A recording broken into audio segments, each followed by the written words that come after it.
それが非現実的で不可能に見えることしてます。この瞬間がもう二度とやってこなくたって考えることをやめなければ、あなたはそれを決して忘れません。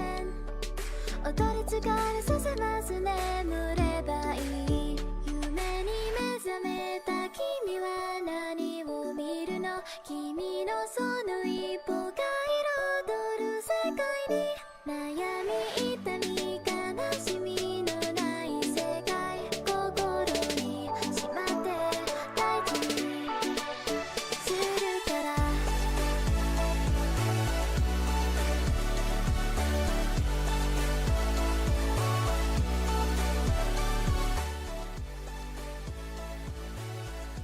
Flame, were you like ready for this? I will be gone for like an hour lol soon. Oh shit, my bad. Well, you can watch the VOD. I think I'll get started, you know? I think it's all good. I have the right save file this time, thankfully. Hey Dragon, how are you? How have you been? It's been a while. Okay, I'm gonna try my best to finish Ren's route today. You enter the room quietly. Ren's already lying on the bed to the right, his arm draped over his eyes. His breathing's uneven, shallow, and strained. You feel a knot in your stomach, the urge to wake him up and demand the truth claiming at you. But as you watch him sleep, the words die on your lips. You'll have to wait until morning. There's nothing left to do but rest. You settle down the other side of the room, eyes tracing the dim glow that cuts through the curtains. Damn, I was hoping we could sleep with him. For a moment, it feels serene. You close your eyes, letting the sound of his breathing lull you to sleep. You try to sleep, but your mind refuses to rest. Every time you start to drift off, new thoughts and scenes replay in your head, pulling you back into uneasy wakefulness. If you won't sleep with him, I will. Okay, you volunteer as tribute. You go inside his bed, okay? A numbness spreads through your limbs, leaving you trapped between consciousness and unconsciousness. You realize with a sinking feeling that you're caught in the grip of sleep paralysis. Great, I've never experienced this. I will go inside something. Damn, you're already ready for Ren like that? Holy shit. He's right there. The man who killed me. You know it's true. You can end it. You struggle, but no words come out. The figure inches towards you. You think you already know who it is. Not you again. The words resound in your head as you try to speak, but no words come out. I missed you. I really do. And now you finally figured out who did it. You've solved it.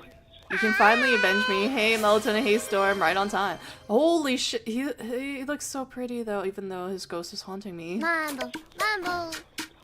The shadowy figure lunges, its hands stretching towards you with an unnatural predatory precision. Suddenly, you're hovering over Ren. Your hands move on its own, outstretched, fingers snaking toward his throat, bending and twisting in almost a robotic motion. Oh god, we're choking him? No? What am I doing? Your hands close around his neck as he continues to sleep unaware. The pained expression on his face, though, mirrors the horror of the scene unfolding. Ren, wake up, please! Ren! I am pleasantly surprised. I didn't expect for you nor him to come back alive. I'm sorry, I'll repent for this. It wasn't supposed to happen. He suddenly lunged at me. No worries. You've given me something even better. A physical vessel. What does that mean? That's not for you to find out. I'm sorry. Please. This is all my fault. Please don't hurt him. Oh, that geezer. Unfortunately, it was his fault that the subject managed to break free. He will suffer the consequences of his actions. No, please, he's frail. He can't take any more of this. Then, are you willing to take his place? Anything. Please don't hurt him. How gallant, but oh so foolish. Much like someone else I know. I'm not gonna fall for a storm. Wait, no. Save him? You force against it. You tell yourself the voice that's feeding thoughts into your mind. It's wrong. It's lying. You don't know if you can trust Ren either. But trusting him is still better than trusting the thing that crawls behind your ribs and whispers through your teeth. You know better now. You have to know better now. But your hands keep moving away. Anyway, his throat is right there. Your body refuses you as though you are merely a passenger inside it. Your fingers hover closer, closer, and closer. Okay, if it's boring, why are you here then?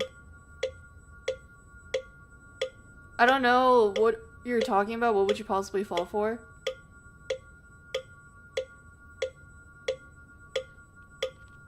And closer. Then a sting. The ring. It wasn't on your hand before, but now it is. A small, unassuming diamond digging into your skin sharp enough to carve a thin line of red down your finger. The pain is real, immediate, and it cuts straight through the fog. Your breath hits your lungs all at once. Your arms jolt, then fall limp at your sides. You've been waiting 3 hours for what, though? That's what I don't understand. Where's my green go Yoda? So we finished Yoda's route yesterday, so we're trying to finish Ren for... Flame. And then I had to do Haruki and do Kazuki last, but then I also have to figure out how to do the secret ending. I've been waiting for 3 hours already to get onto a plane. Damn. Wait. What? How long? When is your flight? How much longer do you have to wait? Kazuki may be standing in the half-light the way he used to. Or the Omokade coiled and waiting in the dark. Or something worse. But the glass does not like. It's still you. It's always been you. It's in 2 hours. Damn, you're that early? Ren stirs before you. The faint rustle of his blanket breaks the silence. You look down to see his wide eyes staring back at you in pure terror. Immediately he hides under the covers, mumbling words you can't quite make out. Sorry, I was sleepwalking. Yeah, I was totally sleepwalking. Don't lie. You wanted to take me out, didn't you? I can feel it. If that's what you really want, then do it. I probably deserve it anyway. No, I don't want that, and also Flame would kill me if I kill you. I don't want to hurt you. What I want is the truth. It would be easy to just believe what that old man said, but I need to hear it from you.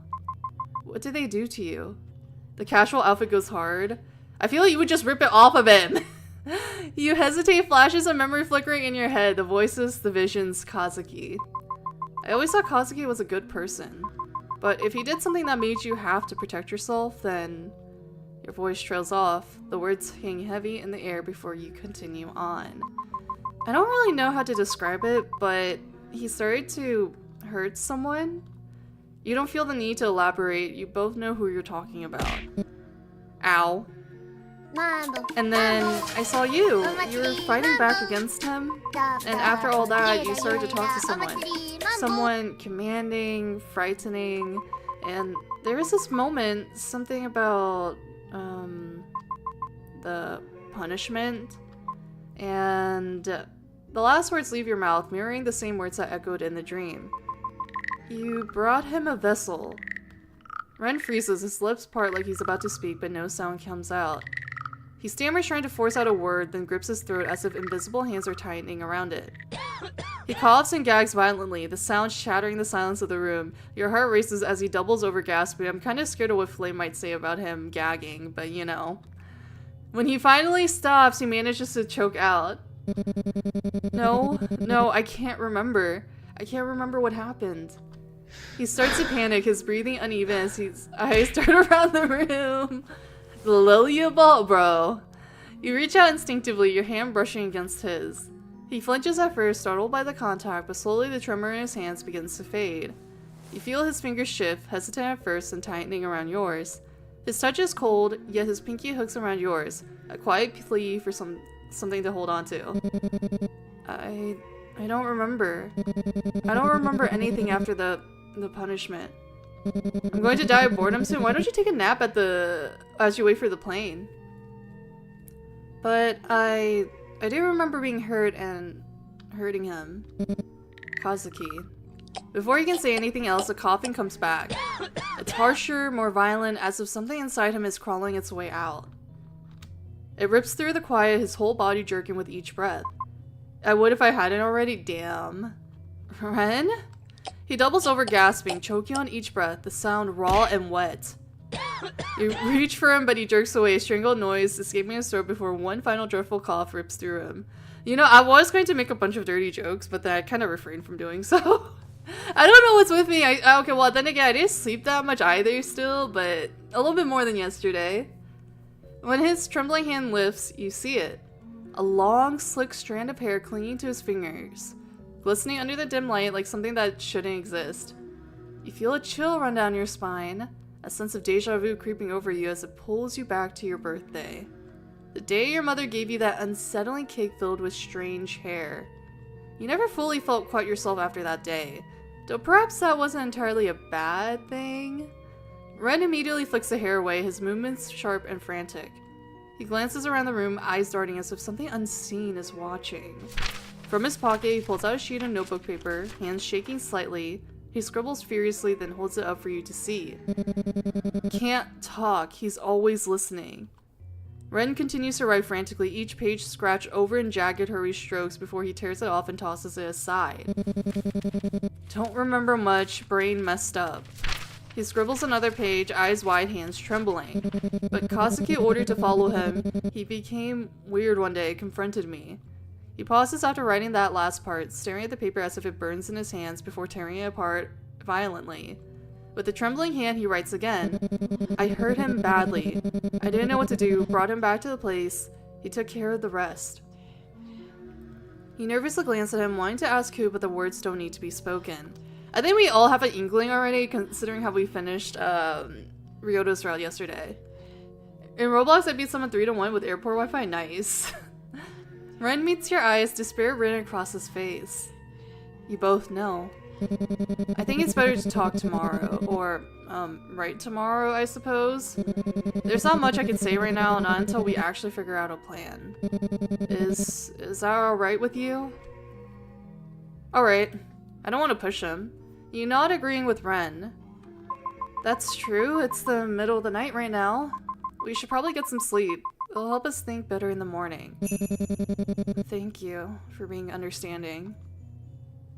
You slide back under your covers, the weight of the day pressing down on you, but sleep won't come. All you can do is lie there, staring at the ceiling, mind still restless. Suddenly, Ren's voice breaks the quiet. Thank you for being understanding. I'm not trying to run away from all of this, I just want to do it right. I know how you feel. We'll get through this together. Ren exhales softly, a small relief sound. I'll sleep better now, and I hope you do the same. The room falls silent again, but this time it's different. It's quieter, softer, as if the storm of the day has eased just enough for a fragile sense of false calm. You take the ring off, placing it gently on the bedside table. It catches a faint light, a small glimmer in the quiet darkness. As you lie down, your gaze lingers on it, a familiar feeling swelling within you. You've seen this sight before, many months ago. For a moment, it feels like he's still here. Kazuki. You close your eyes, that faint ache of nostalgia tightening in your chest as sleep slowly pulls you under. You dream that night of a memory long forgotten. Kazuki is in the living room, quietly writing in his journal like always. The soft scratching of his pen fills the silence. Then, a cup slips from your hand and shatters against the floor. Kazuki shoots up, his chair scraping harshly against the wood. Don't. You freeze. His voice is sharper than you've ever heard it. After a moment, he exhales and rubs the back of his neck. Sorry, you just startled me, that's all. Alright. You kneel to pick up the shards, the quiet now oddly heavy. Lately, he's been more jumpy, more withdrawn. You want to ask why, but the words won't come. Instead, you fall into your thoughts, wondering what other strange moments you might have brushed off, what else you've forgotten. I think Kazuki knew what was coming anyways, so maybe that's why he was like a little bit on edge, that he would be killed and used as a vessel in a way. Then, Lelia. You look up, his eyes are distant, dark, when he speaks again. His voice is low, almost not his own. Look for the body. You wake with a sharp gasp, your hands flying to your neck. Your fingers tremble as they trace over your skin, searching for marks that aren't there. Your neck is bare, untouched, just as you remembered it. But then your gaze falls to your hand. The ring you left on the bedside table now glints faintly on your finger. Damn it, I have school. I'm sorry, Lily! You stare at the ring for a moment longer, and uneasy chill crawling up your spine. It feels alive somehow, like it still carries a part of its previous owner within it. I gotta celebrate B-Day. Well, you know, hopefully you still have a good time. You can't tell if the thought brings you comfort or dread. A B-Day not mine. Well, I kind of assume it wasn't yours, because you said I gotta celebrate my birthday. But I hope you still have a good time. Shaking it off, you step out of the room. Ren is already at the dining table, waiting for you, his expression unreadable. Morning. He avoids your gaze, eyes fixed on the table instead. Granny left earlier to open shop. Looks like it's just us for now. How are you feeling? Could be better. It's quiet. He nods slowly, the silence that follows somehow heavier than the words exchanged. Compliment his bed hair! What? I didn't have time to style it. This is just what I look like in the morning, alright?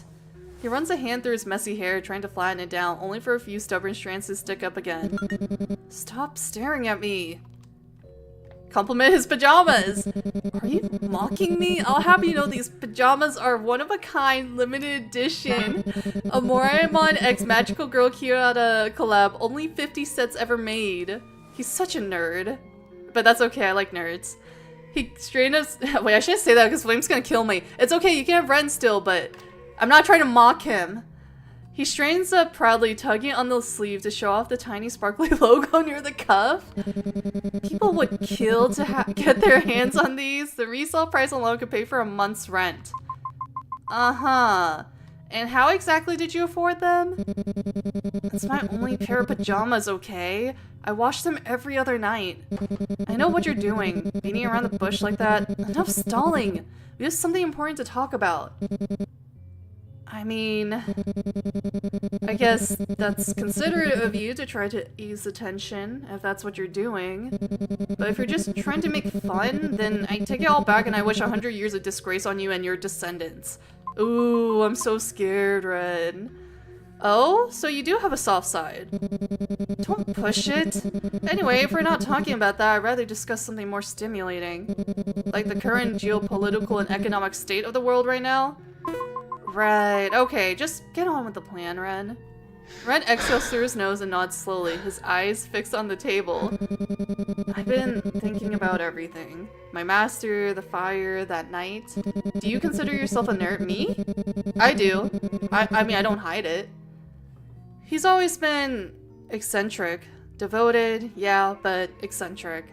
The kind of person who clings too tightly to what he believes in. He wasn't always like this, I swear. It's just... when his health started to go downhill, when his spiritual strength began to fade, he turned to the organization so they could help him fulfill his purpose. I think what he really wanted was to matter again. To feel like he hadn't lost everything he worked so hard for, his legacy, his marriage. They were a safe haven for him. They told him what he needed to hear, something I couldn't give him. I'm not too unfamiliar with that feeling, I suppose, so I can't really fault him. The organization was to him what his words were to me. A kind of anchor, I guess. Something to hold on to when everything else started slipping away. But then things started getting weird. They made him do things, strange rituals, and eventually they made him follow a certain someone. I tried to stop him, but I think you know how it all turned out. I don't think I can talk much about it. He's always listening somehow. But I had to be there for my master. I have to be there for him. Somewhere along the way, I stopped knowing whether I was repaying a debt or just excusing the things I've done for him. I'm sorry. There are things I can't talk about. And you don't deserve to be dragged into our mess. Well, not any more than you already have been. I just don't know what to do anymore. Let's see. I don't know which one's better. Getting back his memories or helping him deal with his master. Let's just go with the first option. Really? After everything we've done to you? You would do that? Alright, I'll figure out a way to do it. Don't worry, I'll handle it. You don't have to do anything too dangerous. You're not alone in this. You know, you can trust me too since I'm technically involved in this as well. Okay, you know what this means? Bye, Lily. Have a good day at school. We're a team now. A team? Are you serious? Even after everything I did? Well, I mean, yeah, I want to know the truth too. Don't get me wrong. But I don't really believe people are just beyond redemption forever. Not if they're genuinely trying to change. I see. Thank you for being so kind to me. I'll repay this debt somehow. Granny! He rushes forward, supporting her carefully, his expression tight with worry. Sorry to bother you kids. I was just tending to the store, then suddenly I felt so faint. Ren helps her into a chair, steadying her, and hurries off to get some water, glancing back anxiously. Seeing her like this feels almost unreal. Her health, which had always seemed steadfast, now falters in front of your eyes. Your eyes flicker to the shadows of the room, and you brace yourself, half expecting that eerie strand of hair to appear again. But this time, nothing. Ren steadies Granny, making sure she's sitting comfortably. Don't worry, I'll take care of her today. You should just go about your stuff. Oh? Are you sure? What about you? Do you have to go to work or something? Oh, that? I quit. Yeah, I don't have time for people who treat me like shit. Real? I wish I had the strength to just quit my horrible job too. Huh, maybe it's easier for me. I was only part-time after all, but I guess yours comes with bigger risks. Still, it'd be admirable, I guess, to just tell your boss to shove it. But there's also quiet strength in holding out this long. Most of the time, those on top get away with most things. Huh? You're surprisingly mature about this. Well, there's a lot of sides to everything. I suppose I should head to work soon. I'll try to look after Granny in the meantime and think about what to do next. Alright, I'll do the same. So, help deal with Harasang, it's like question mark. Is there like a way that I can do something about that? I think my sanity is still high, so I don't have to worry about that. So we'll save here. We're only on day 7. This is gonna take a while. I feel like, okay, I was gonna limit myself, not go too crazy and go 3 hours, but it might end up that, like, long. Have a good day. You too. With that, you turn to leave, the quiet sound of your footsteps fading as the morning light filters in behind you. Ugh, I don't want to deal with this boss. That's the 3rd mistake today. Are you even paying attention, or do you plan on costing us more customers? From the corner of the room, hushed whispers drift between your co-workers. Didn't she get into an accident yesterday? Wow, the boss sure is harsh.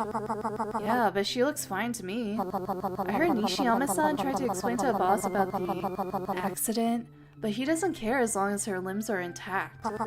Sounds like something he would say. Are you listening? Do you think you can zone out in the middle of this? No wonder you've been making so many mistakes. But the fire yesterday? Don't bother, someone already told me about your little accident. Doesn't change anything. At the end of the day, this is a business. If you can't hit your quota, then you're out. Simple as that. His words sting, cold and final. You lower your gaze, swallowing the frustration building in your throat. Threaten to quit. You look up at your boss, your chest tight with something that's been clawing to get out. Without thinking, you throw the stack of papers in your hands onto the floor. The sound startles the room into silence. Before he can even speak, the words come out clear and sharp. I quit! Or I will if you keep threatening me like this. He blinks, taking it back, mouth opening but no sound coming out. You can't treat your employees like this. You take a step forward, steady now. Ren's words echoing in your head. It's about time you told your boss to shove it. You can't just... I'll dock your pay. Then I'll make sure everyone on this blog knows about your exploitative practices. You... Trust fund kid. I'm out. I hope I can get back in time and also rent his smash. Bye, have fun, Flame. We'll call him a paperweight. You're just an overgrown paperweight. Seeing as all you do is sit around on the sheets I've done for you 4 weeks in advance. Only for you to complain about taking my own sweet time to do the next 4 weeks of work. But his voice falters when he hears the snickers from your colleagues. Who's laughing? Stop it right now. He turns on them in anger, barking at them to be quiet, his attention brought elsewhere. Ryota takes this opportunity to come to your side. Are you okay? I've never felt better. I'm proud of you. I wish I had the courage to do the same. You can. Maybe someday. You continue with your work, keeping your eyes on the screen. From the corner of your vision, you catch your boss avoiding you again. He gives you a petty glare every now and then, purposefully talking to the colleagues beside you, making snide comments within your earshot, but cowardly enough not to confront you directly. The day ends relatively soundly. You wonder how things will change. I'll stay back a bit. Gotta finish up some of the reports our boss suddenly dumped on me at the last minute. Are you sure? Don't stress yourself out too much. I'm used to it. Don't worry about me. He glances at you with that familiar, gentle smile. Take care of yourself, alright? And if you got time, maybe drop by and see Yoko. She's been worried about you too. Alright, I will. You give him a small wave before heading off, watching as he turns back to his work. For a moment, you hesitate, wondering if you should have stayed with him. But you shake the thought away. There are more pressing matters at hand. As you step out into the street, a passerby's voice carries over the hum of traffic. Yeah, I saw this weird old man hanging around that alley again. It's just strange. This town's been full of weird occurrences lately, hasn't it? You pause for a moment, frowning. Could that old man be Hada-san? Haruki's office is just a short walk from the alleyway where the old man was spotted. Maybe he knows something about him, or at least have some clue. So I guess we should investigate that. Let me save here, because I don't trust myself. And then I guess we should go straight for the alley. Haruki's office? You push open the door to Haruki's office, hoping to catch him at a good moment. Luckily, he's there, seated behind his cluttered desk, papers and files scattered haphazardly across every surface. The moment he notices you, his face lights up with a wide, genuine smile. Ah, my dear client. Oh my god, Haruki's mouth broke? I have something of the utmost importance to ask of you. So, what do you think this looks like? It's you? I know this drawing is very cute, adorable, and well drawn, but really, it can't possibly capture the same level of me. Honestly, it's far too cute to be me, though you really think I'm this cute? Oh, what is that mouth? That's why I'm like, oh my god, his mouth is broken. There's a lot of bugs. So, anyways, how may I help you, my dear client? Ask about Hada-san before his mouth breaks again. Have you seen an old man hanging around the alleyway today? I might have. Someone was causing a bit of a ruckus outside. Probably Mr. Tubbs, though. The premium salmon I got him was actually store-bought. How did he even find out? He's a cat. Well, a cat with a refined palate because of me, I suppose. Unfortunately, I don't think that's the answer you want. Someone like Hada-san, he's unpredictable, eccentric. It's better to let him think he's in control than to try to control him yourself. Twitch looks a bit more lively than YouTube. That's how usually my streams are. Also, I don't know why YouTube chat doesn't show up on my screen sometimes. Is it working lately? I think it is working now, but for a few days, it was broken. And I was just like, what? I didn't even mention his name. How do you even know I was talking about him? We both know I'm involved with the organization. If not, why would your mom recommend me in the first place? That doesn't really answer my question. He's a little infamous in the organization, especially now for some reason. Even a low-ranking member like me has heard the rumors about him. Plus, he's a friend of someone I used to know. Oh? Is there anything we can do then? Ren seems to care a lot about him. I don't know how to deal with people like that. Haruki leans back in his chair, thinking for a moment before letting out a quiet sigh. People who end up that far down the rabbit hole, rabbit hole? They don't usually come back. It's better to learn to coexist with them than to try and convert them. You lower your gaze. That's unfortunate. Ren really seems to care about him. Then support Ren instead. People close to them are often the ones who get hurt the most. You glance at him curiously. How do you always know what to say? Oh, you know, I'm omniscient. I've got a sixth sense or divine enlightenment. Take your pick. I suppose I can answer a few more questions. You seem to have a few more on your mind. I guess about Hana-san? The revered medium of, oh, it's redacted. Wasn't that what they used to call him? Back in the day, he was admired by many. Him and his wife were a bit of a power duo. Even the upper sect respected them. And that's saying something, especially since they worked independently. Imagine my surprise when they moved out here to this small town. You knew about him before all of this? Of course, I respected him too. His readings were sharp, his presence commanding. It's a shame how far he's fallen. There's a brief silence before he adds more quietly. People like him don't just lose their gifts overnight. Something must have broken inside him long before his powers began to fade.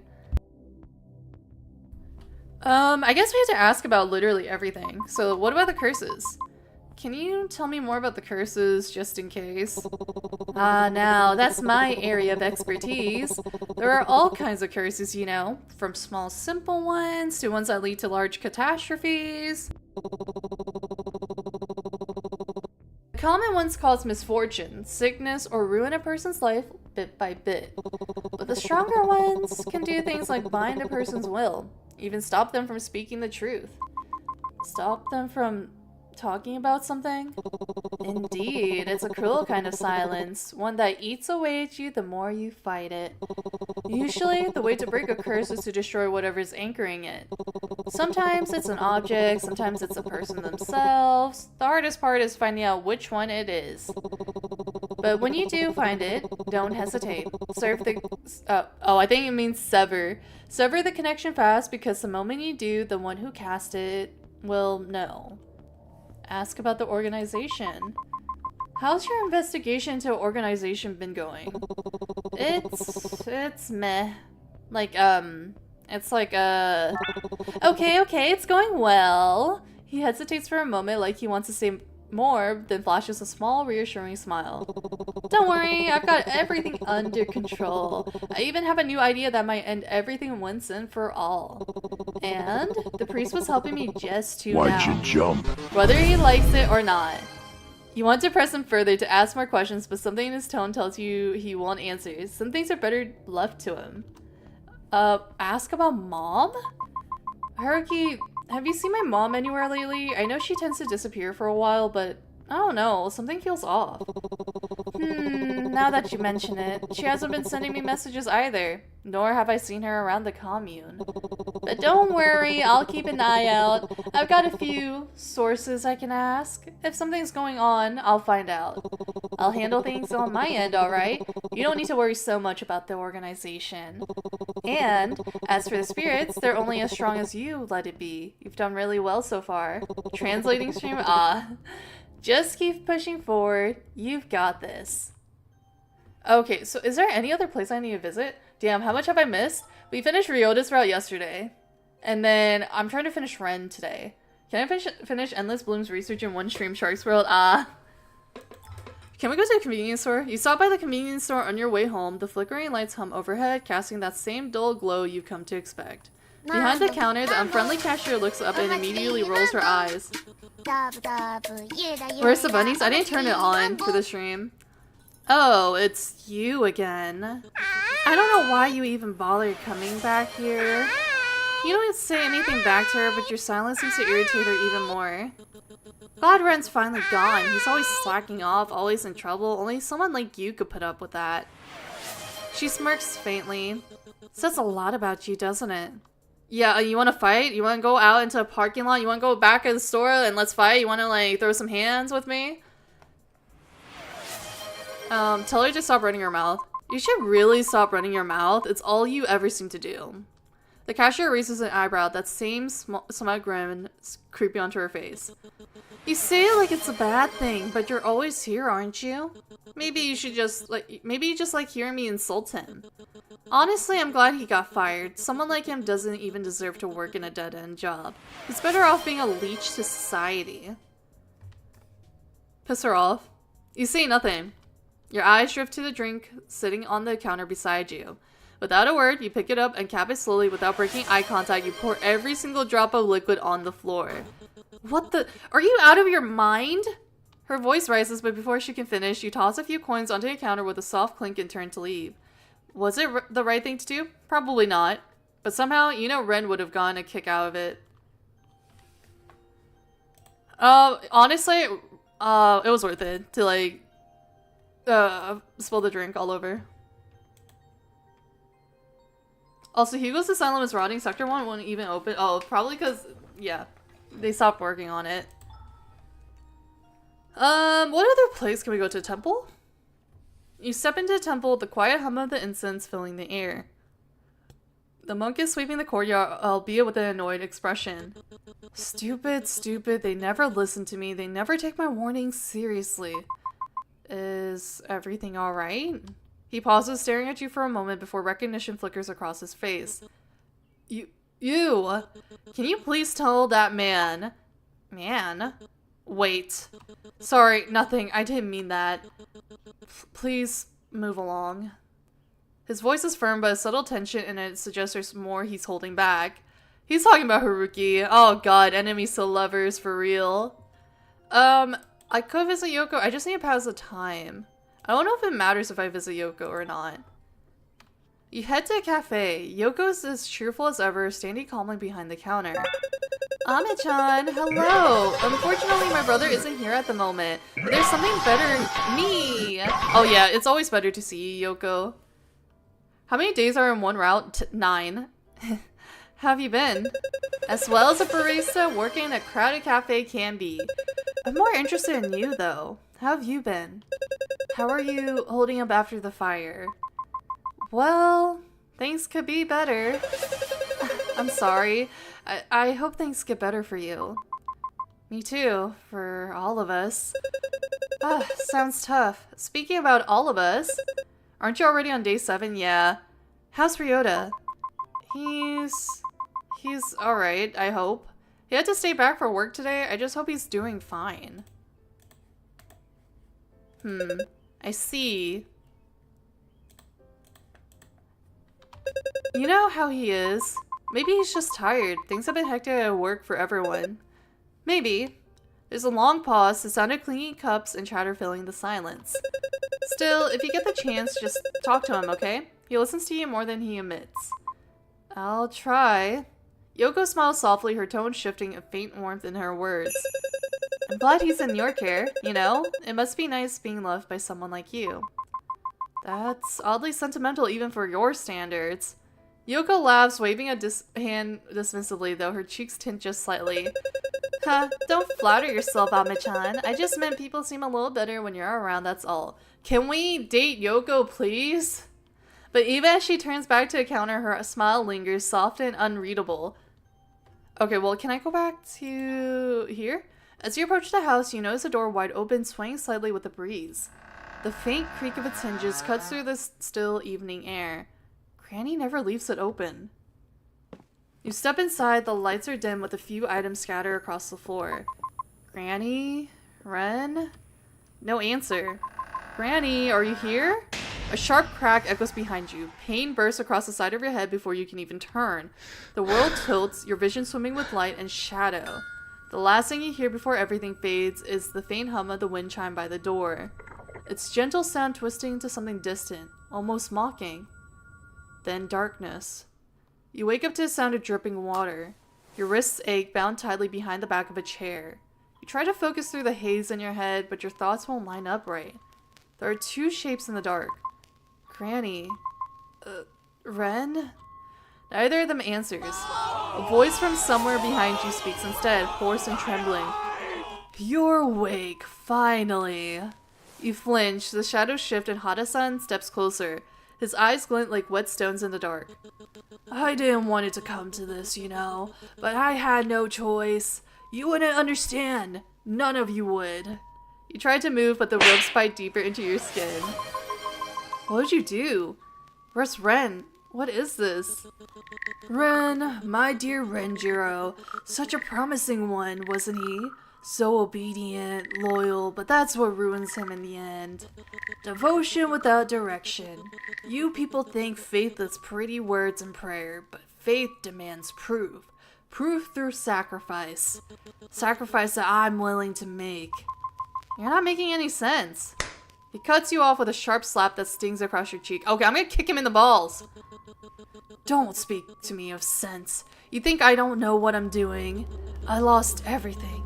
My strength, my faith, my wife. I had a chance to get everything back, but that stupid boy had to ruin everything. We were supposed to monitor him, and then bring him back, set things right, but Renjiro, that boy had to ruin it. He wasn't supposed to kill him. The vessel must be intact for the soul to return. Foolish boy. He couldn't even follow one order. Wait, because the bald reading gets rid of your hair doesn't mean that your ears is just hair?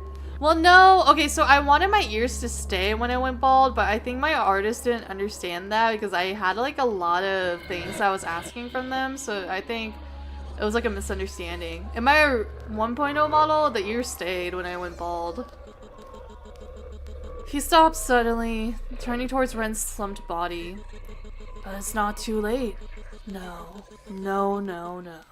The spirit still lingers. I can feel it. That man's essence pulled apart but not gone. Hiroshi no Kami will forgive me when I restore what was broken. He kneels beside Ren, a bowl of murky water set before him. In his trembling hands, he holds a bundle of bamboo grass, tapping it rhythmically against his face and crown as he chants. A low, guttural murmur that twists and warps with every breath, no longer sounding like words meant for human tongues. I don't understand what you're doing. What's wrong? You're hurting all of us. Wrong. You don't know wrong until you've been abandoned by the gods. And when someone else offers you redemption, a chance at retrieving what you've lost, is it a crime to not accept that offer? You pull at the ropes again, panic rising. Hada-san, the teachings and conversation must be willing. This isn't faith, this is... Shut up. He slams his hand on the floor, his voice breaking. You'll thank me when it's done. When the world opens its eyes again, you'll see him, just like before. The one you lost. He looks at you then, eyes wide and glassy, a man lost somewhere between devotion and madness. You should be grateful. You'll be the witness to his rebirth. I won't let you do this. Oh, resistance is futile, my dear. Unless, of course, you want to prolong our suffering. What are you trying to be, Some heroine in a tragic story? Trying to save your beloved from the forces of evil? Then you should have made better choices. Amidst his incoherent ramblings, you see Ren stir. His head lifts weakly, confusion flashing in his eyes as he catches sight of Granny slumped nearby. Panic floods his voice. What? What are you doing? Hada-san doesn't answer, he just keeps chanting, the bamboo grass tapping against his skin in a maddening rhythm. Hada-san, stop! His voice cuts through the air, raw and desperate. For a moment, the old man's hand stills before turning sharply and striking Ren across the face. The sound echoes sharp and wet. You scream, struggling against your restraints, but Hada-san only stares down at Ren. His eyes wild, mouth twitching into something between a smile and a grimace. Not too far. Not again. Not like him. He mutters to himself, shaking his head as though scolding an unseen presence. Then, with a heavy exhale, he steadies his hand and props Ren upright, arranging him almost reverently before the bowl of water. Ren doesn't fight anymore. His breathing is ragged, shoulders slumped, eyes hollow, as Hada-san begins the ritual again. The steady tapping of bamboo grass against his own skin, the low, guttural chanting. I don't know how this will affect it. I feel like one of them will be like a bad ending, though. I don't know if we'll actually be able to break free. Tell Ren to be strong. Ren, you have to snap out of it. Hada-san might think he's strong, but you're stronger. You can't keep making excuses for him. You see Ren stir slightly, his fingers twitching against the floor. Hada-san pays no mind, his chanting growing louder, his voice thick with zeal. His chanting bleeds into air, syllables twisting into sounds that no longer resemble any language you know. He's trying to make you lose your cool. You try to think, but your thoughts slip like sand through trembling fingers. You grit your teeth, refusing to look away from Ren. His lips move faintly, just barely audible between Hada-san's chants. I'm sorry. I'm so sorry. What are you doing? Playing the hero now? Do you really think your voice alone can stop something like this? Get a grip! The voices implode within your mind, both shrill and suffocating, but yet somehow beneath the chaos their words still find you. You can't tell if the voice is trying to break you or remind you what it means to fight. But you already know your answer. Fight back, Ren. Don't let him control you. If you're really sorry, then fight back, Ren. Prove it. Don't let him control you. Hada-san, he's not the person you used to be. He's using you for his own sake. He doesn't want redemption. He wants power, but you're different. So don't lose to him. Don't let him take you. Ren's lips twitch slightly as if he wants to speak, but no words come. Still, a faint flicker of hope lights in his eyes. Fragile, but real. Ren tries to focus on your words, straining against the haze of paralysis in Hada-san's ritual. Do you really think they'll take you back after all of this? After everything you've done? No wonder you lost your powers in the first place. You were never worthy of them. Hada-san falters as chanting stops for a brief moment. His eyes narrow and a sharp mocking laugh slices through the tension. How dare you? What would a woman like you know? You think you're so special just because he favors you. If it were up to me, I would have taught you your place long ago. His words are venomous, deliberately aimed to provoke, and you can feel the air thicken with his contempt. But as you see him lash out at you, Harusan's control over Ren falters. Ren's fingers twitch, his body straining, and you realize his ritual might be failing. You're nothing but a failure. You're nothing but a washed-up failure of a medium. I may know nothing about spirits, but even I can tell you, you're way past your expiration date. Hada-san's eyes snap towards you, his chanting faltering. What? How dare you? His voice cracks with fury, his focus broken. You see Ren's fingers twitch, his legs straining against the paralysis. A flicker of determination crosses his eyes. Slowly, almost painfully, he shifts, trying to push himself upright. Now, Ren. Don't let him control you. Keep moving. Ren grits his teeth, a small stubborn nod affirming that he's listening. The ritual seems unstable. Hada-san's chants waver, his aura flickering like a dying flame. Suddenly, Ren collapses to the floor, his once tense body going completely limp. Hada-san's chanting abruptly stops, leaving the room in an eerie, suffocating silence. Ren's slumped body slowly turns toward you, every movement heavy and unnatural. His breathing rattles through the silence, and then a voice emerges. Lelia. Familiar but not his own. It's you? No. It can't be. It can't be. It can't be you. Kazuki? Yes, finally. You see, the organization will welcome me back. I didn't fail. I brought him back. All of this, it's proof of my worth. You'll all see. Everything falls into place now. Ren's body twitches violently on the floor, his voice grating and strained. A mixture of his own and something else reaches your ears. I have to do this. Lelia, don't let him do this. I have to do this. It's my repentance. You stare at him in utter disbelief, your breath catching in your throat. The figure before you, he's Ren, but he isn't. The sight sends a chill crawling down your spine, twisting fear, rage, and helplessness into something unrecognizable. And yet, beneath the panic, something else stirs. A quiet, treacherous relief blooming deep in your chest. He's here. Kazuki. After all this time, he's right in front of you. All you have to do is free Ren, and then Kazuki, he'll be back. Yes, leave Ren. All you have to do is leave Ren. You'll be free. You can be free. Let me be free.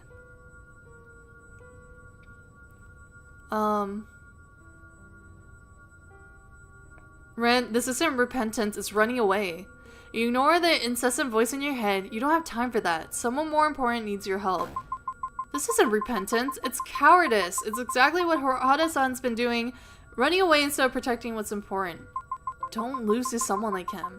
Don't end up as his puppet or the organization's. You're you, Ren. Fight back. Ren suddenly lets out a raw, guttural scream that tears through the air. His voice cracks and splits, two tones fighting for control. No, don't give up. You don't understand, I have to. You're only doing this for your guilt. Don't just give up. Do it for Granny, do it for yourself, do it for your parents. Do it for her. His body convulses, trembling violently before he lets out one last shout that echoes through the room. Then silence. Ren chokes, coughing hard until something dark spills from his mouth. He gasps for air, shoulders shaking before his head lifts slightly to meet your eyes. An unmistakable gaze, one that takes you back to the alleyway when you first met him. His eyes wide and almost fearful lock onto yours, echoing the same raw, hesitant intensity. For a moment, he just stares, blinking as if searching for words that won't come. You exhale, your voice breaking. You put up a good fight. I'm glad you're back, Ren. Your interaction with Ren seems to have alerted Hada-san. His head jerks towards you, his eyes wide and unhinged. Now, I need to settle things with you. He moves towards you with slow, deliberate steps, his hand outstretched. You try to pull back, but he's faster, his hand locked firmly on your shoulder. The moment his fingers brush the edge of your sleeve, you scream, I don't want this old man touching me. Raw and instinctive, there's no point holding back when you know whatever comes next will be worse. But just as your voice pierces through the air, a loud smack follows suit. You grip your face in shock, waiting for stinging sensation to ring through your cheeks, but the pain doesn't come. Hada-san stumbles forward, clutching his face. You force your eyes open, your breath trembling. Granny stands between you, her posture steady, one arm outstretched. W Granny! W Granny! We love Granny in this household, she's the best Granny. In her hand, a familiar yellow talisman glows faintly in the dim light. Its paper edges fluttering from the burst of energy that just struck him. That's enough. Noboru, you've done enough. Hada-san doubles over in pain, clutching his chest as the talisman seems to burn through him. Granny wastes no time, shuffling towards you and pulling at the ropes with trembling hands until they fall loose. Granny, thank you. Hi, Octonaughty, how are you today? Go to him. He needs you. You don't hesitate. You rush to Ren's side, untying his bindings as quickly as your shaking hands allow. His breathing is shallow, his eyes unfocused, but when you pull him to his feet, he grips your arm weakly. I just keep thinking about you pointing out how like, Granny has that stool every single time. So like her standing, like her CG or her sprite just having the stool every single time. I just imagine her standing on a stool still in this room. Ren takes a step forward, then another. Hada-san's voice wavers, growing more frantic, but Ren doesn't stop. He keeps walking, his breath's coming out uneven, trembling with something between fury and grief. I trusted you. I looked up to you. You were someone I respected. You gave me a purpose. You saved me. But somewhere along the lines, we both lost ourselves. I can't blame you for it either. We were both trying to survive. I won't forget those years. I won't forget the good you did. But that doesn't mean I can't forgive what you did to me either. I trusted you. And you did this. It wasn't my fault. This isn't my fault. It's yours. He raises his hand suddenly. You flinch, expecting him to strike Hada-san. But instead, his fist crashes into a wall just beside him. The sound reverberates through the room like a gunshot. Silence follows. Dust drips down from the cracked plaster. Hada-san's lips part, but no words come out. Ren's shoulders tremble. His fingers uncurl slowly from the wall, leaving streaks of blood against the cracked surface. For a moment, he just stands there, staring at his blood-stained hands. The strength drains from him all at once. His knees buckle as he sinks to the floor. I just wanted to be good. I thought if I listened, if I obeyed, maybe it would make me whole again. But it just hurts. Everything just hurts. His voice breaks, the last word dissolving into a sob. He presses a shaking hand to his face, trying to stop it, but the tears come anyway. I didn't want this. I didn't want any of this. What do I do? The sound of him crying fills the room. All the tension, the fury, the guilt spills out with every breath. He curls forward, his forehead almost touching the ground. I'm sorry. I'm so sorry. Comfort Ren. You freeze mid-step, the anger still burning in your chest. Hada-san's words echo, but they start to fade beneath the sound of Ren's quiet, ragged breathing. You turn not to Hada-san, but to Ren. He's trembling, his face streaked with tears, eyes distant and unfocused. The anger in your wavers, softening into something heavier. It's okay. It's over now. You don't have to listen to him anymore. You did enough. You kneel beside him, your hand hovering near his shoulder before finally resting there. His skin is cold, his body's slack, but he leans into a touch just slightly. You don't need to prove anything. Not to him, not to anyone. Ren doesn't answer, just shakes his head weakly. His voice cracks when he speaks. I thought things would get better. We could go back to how they were. I thought I could fix it. You did your part, but Hada-san, he did nothing but exploit your kindness. You can't fix what he doesn't think is broken. For a moment, there's nothing but silence, heavy but no longer suffocating. Then a firm voice breaks through the air. That's enough for tonight. You turn to see her watching quietly, her expression unreadable but her tone resolute. Renjiro, you've done more than enough for one lifetime. You both have. She walks closer, placing a gentle hand on Ren's shoulder, then on yours. Go on, take him to bed. I'll handle what's left here. You hesitate, but he's my responsibility too. You nod slowly, helping Ren to his feet. He leans against you, exhausted. His tears damp against your sleeve.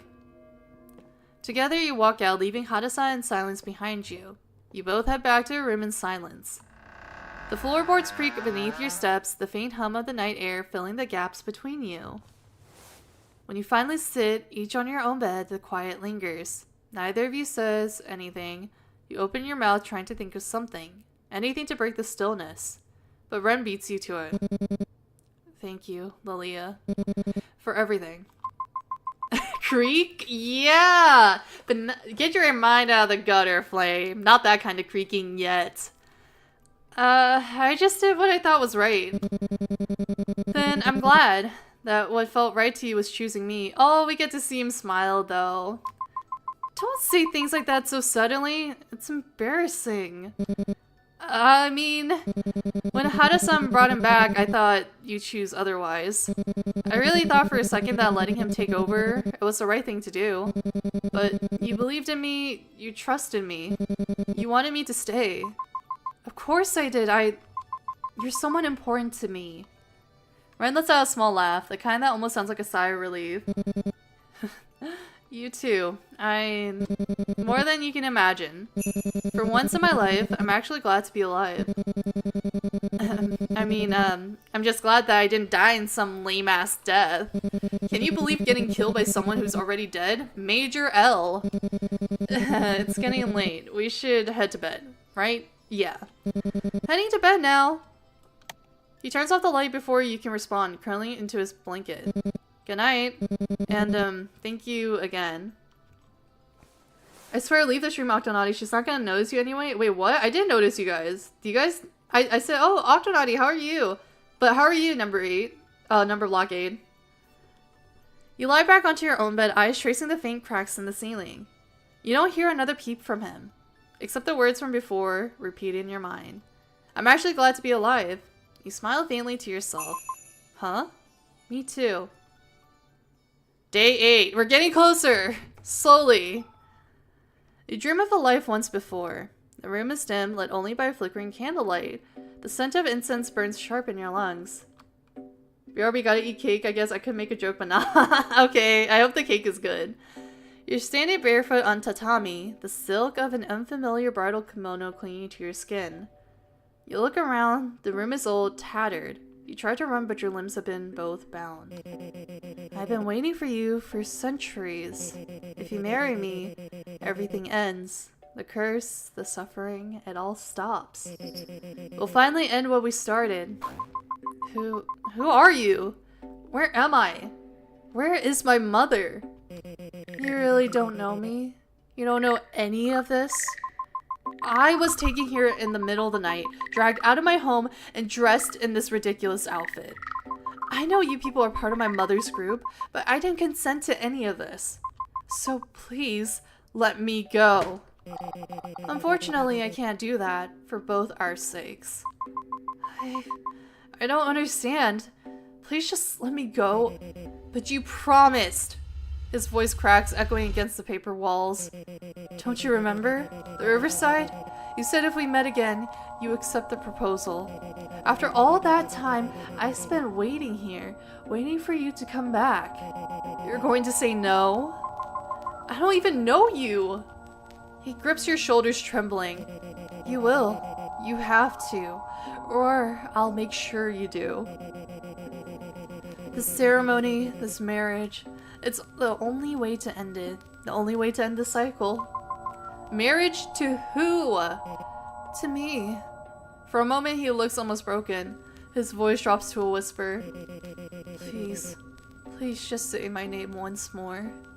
He kneels before you, his hands trembling as they hover just short of touching yours. So that all these years of waiting, of this endless torture would mean something. I don't know you. His eyes flicker with disbelief, then something far darker. You don't know me?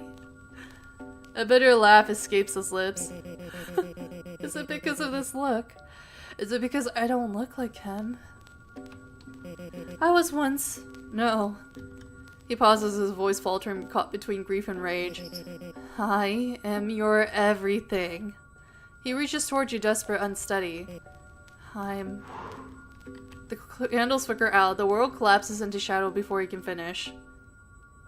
You wake up with a start, your heart pounding, your breath shallow. The sheets tangled around you like restraints. The remnants of the dream cling to your mind in flashes. A voice pleading, candlelight, a name on the tip of your tongue. You try to hold on to it, to remember what felt so urgent. But the harder you grasp, the faster it slips away. Must not have been important. You sit up, rubbing your temples. The room is quiet, dimly lit by the faint morning light creeping through the curtains. Ren's bed is empty. He must be downstairs already. You'll join him soon enough. You head towards downstairs, rubbing the last bit of sleep from your eyes. You freeze as your eyes focus on the dining table. 3 familiar silhouettes sat at the table, and you breathe a sigh of relief when one of them isn't Hada-san. And then you catch it. A pair of red lenses glinting in the light, sharp and unmistakable, like they've been waiting for you.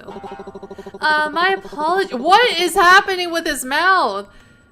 My apologies for dropping by unannounced, but I'm glad you're here to join us, Lelia. You could have come down anytime sooner. We had to listen to this Korean talk about the importance of avoiding identity theft. Identity theft isn't a joke, Ren. Millions of families suffer every year. I'd reckon it was pretty informative. Anyways, I think you can already tell we have certain things to discuss. You slide into an empty seat, the wooden chair creaking softly beneath you. Whatever lightness Haruki brought into the room evaporates the moment he strains his posture, folding his hands neatly on the table. Now then, there's something we need to address. His tone shifts, the seriousness in his voice amplifying. With the organization making such large movements recently, the upper sect has taken notice. Granny's frown deepens, the kind that carries years of exhaustive familiarity with trouble. Hi, Stay! How are you today? It's nice to see you again. But, unfortunately for us, the upper sect has entrusted the entire situation to me. Because I am, of course, exceptionally commendable, reliable, responsible, capable, charming, resourceful. Saltame-san. Alright, moving on.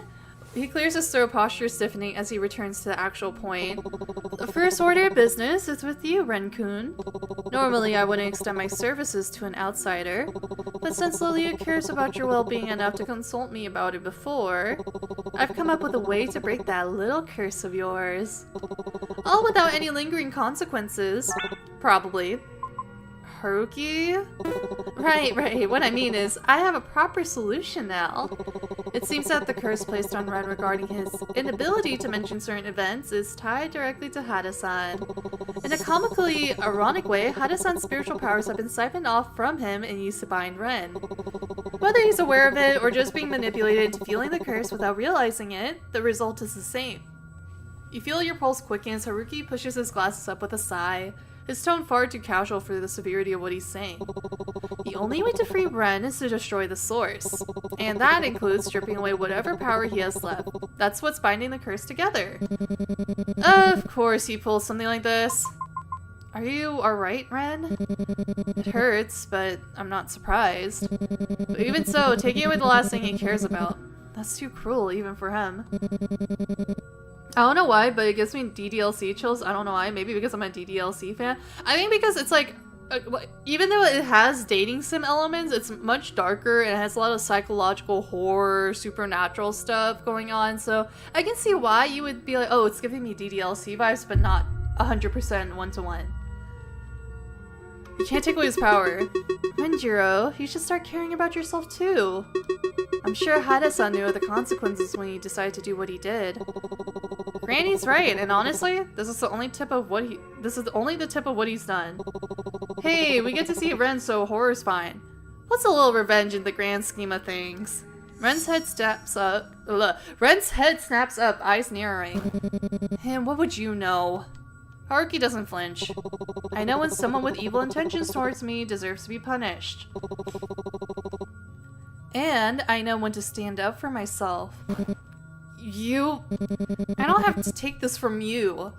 He turns on his heel and storms out, shoulders tense, footsteps sharp against the floorboards. Granny watches the door close and exhales softly. I knew Ren would disagree. Maybe we should proceed without him. It's for his own good. Talk to him a bit more. Wait, let me try talking to him again. I think it's expected he would be against hurting the person he cares about. But if we were to do something like this, it's better to have Ren on board. I agree, and not only is it better, it's necessary. Unfortunately, due to certain intricate nature of things that I unfortunately don't have enough time to explain, Ren has to be the one to pull the trigger. Of course he does. Hear me out, Ren is Natsuki? Oh, that's your headcanon? Isn't it insanely cruel? Making him take away the one thing Hana-san actually cared about? Unfortunately, that's just the nature of life when you're a pawn on a higher being's board. Mortals like us get toyed with, used, moved around, and sometimes we're forced to play roles we never asked for. Even so, it's all something Ren has to face. You should talk to him. It feels like that's all I ever do lately. Everything's better with Ren, especially at night. Well, the pen is mightier than the sword. And you, Lelia, he gestures dramatically, seem to have an exceptional talent for it. I don't think having the ability to talk my way out of things is really that impressive. Impressive? Lelia, it's extraordinary. Don't go bald again because your hair is gorgeous, Sparkles, thank you, but it depends entirely on Twitch chat because they like making me bald. Change is only as grand as people make it out to be. And you have, quite literally, shifted destinies with one. Okay, I gotta go, y'all. I mean, I'll get you this time, Octoblock, moha. Bye, Octo, thanks for joining us. What you need to do is get Ren to agree. That's the one thing only you can do. I'll come back at midnight to perform the ritual. Just make sure he's ready. And with that, Haruki leaves as suddenly as he appeared. You turn to Granny, she watches the door for a moment longer, her shoulders softening with a sigh. I do hope Ren will come to his senses. He's a good boy at heart. Just lost. Yeah, I hope so too. Granny pats your arm gently, forcing a small smile. Well, you better head to work soon. The trains will get too packed if you leave any later. I think I'll stay home today. The events from the past few days have left me a little more drained than I expected. I will get him to agree to marriage. You nod, but deep down something twists in your chest. Unsettled. Restless. Work? With everything going on, why should you even bother going to work? Because life doesn't just stop because the world wants to fall apart. Your mom's voice echoes sharply through your mind, cutting through the haze. For once, maybe she's right. It's unfair, but she's right. You'd rather not get an earful from your boss, especially now when things are so volatile. Right, I'll head off soon. I guess talking to Ren will have to wait until after work then. I'll be here when you get back. Stay safe. The granny looks so sweet, but I don't trust her at all. Really? Have a good day, my dear. You too, Granny. You board the train, squeezing into a corner as the door slides shut behind you. The carriage hums quietly, but your mind is already racing ahead. You try to picture how the conversation with Ren should even start. Maybe you should approach him gently, tell him you want him to be free, that he deserves a chance at life that isn't dictated by curses or expectations. It sounds kinder, softer, maybe something he might actually listen to. But another possibility weighs on you. Maybe you need to be firm with him instead. Maybe he needs to hear the hard truth, even if it stings. Something for his own good, even if he ends up frustrated with you. The train jolts forward and you blink, realizing your heart is beating a little too fast. You sigh and stare at your faint reflection in the window. The tired woman who looks back at you is someone you should recognize. Someone shaped by everything she's survived up to this point. Nah, tell him you suck. That would hurt his feelings. But as you meet her eyes in the reflection, a quiet uncertainty settles over you. Have those struggles actually made you wiser? Wise enough to make the right choice? You aren't sure.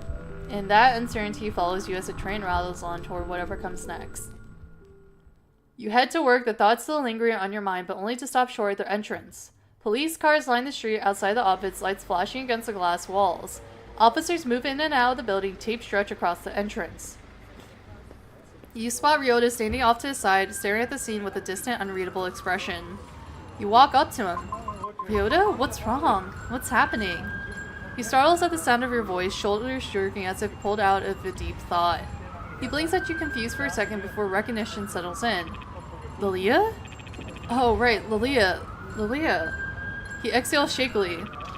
There seems to be an accident last night at the office. Our boss. It looks like he was attacked or something. You glance toward the cordon-off entrance. Attacked?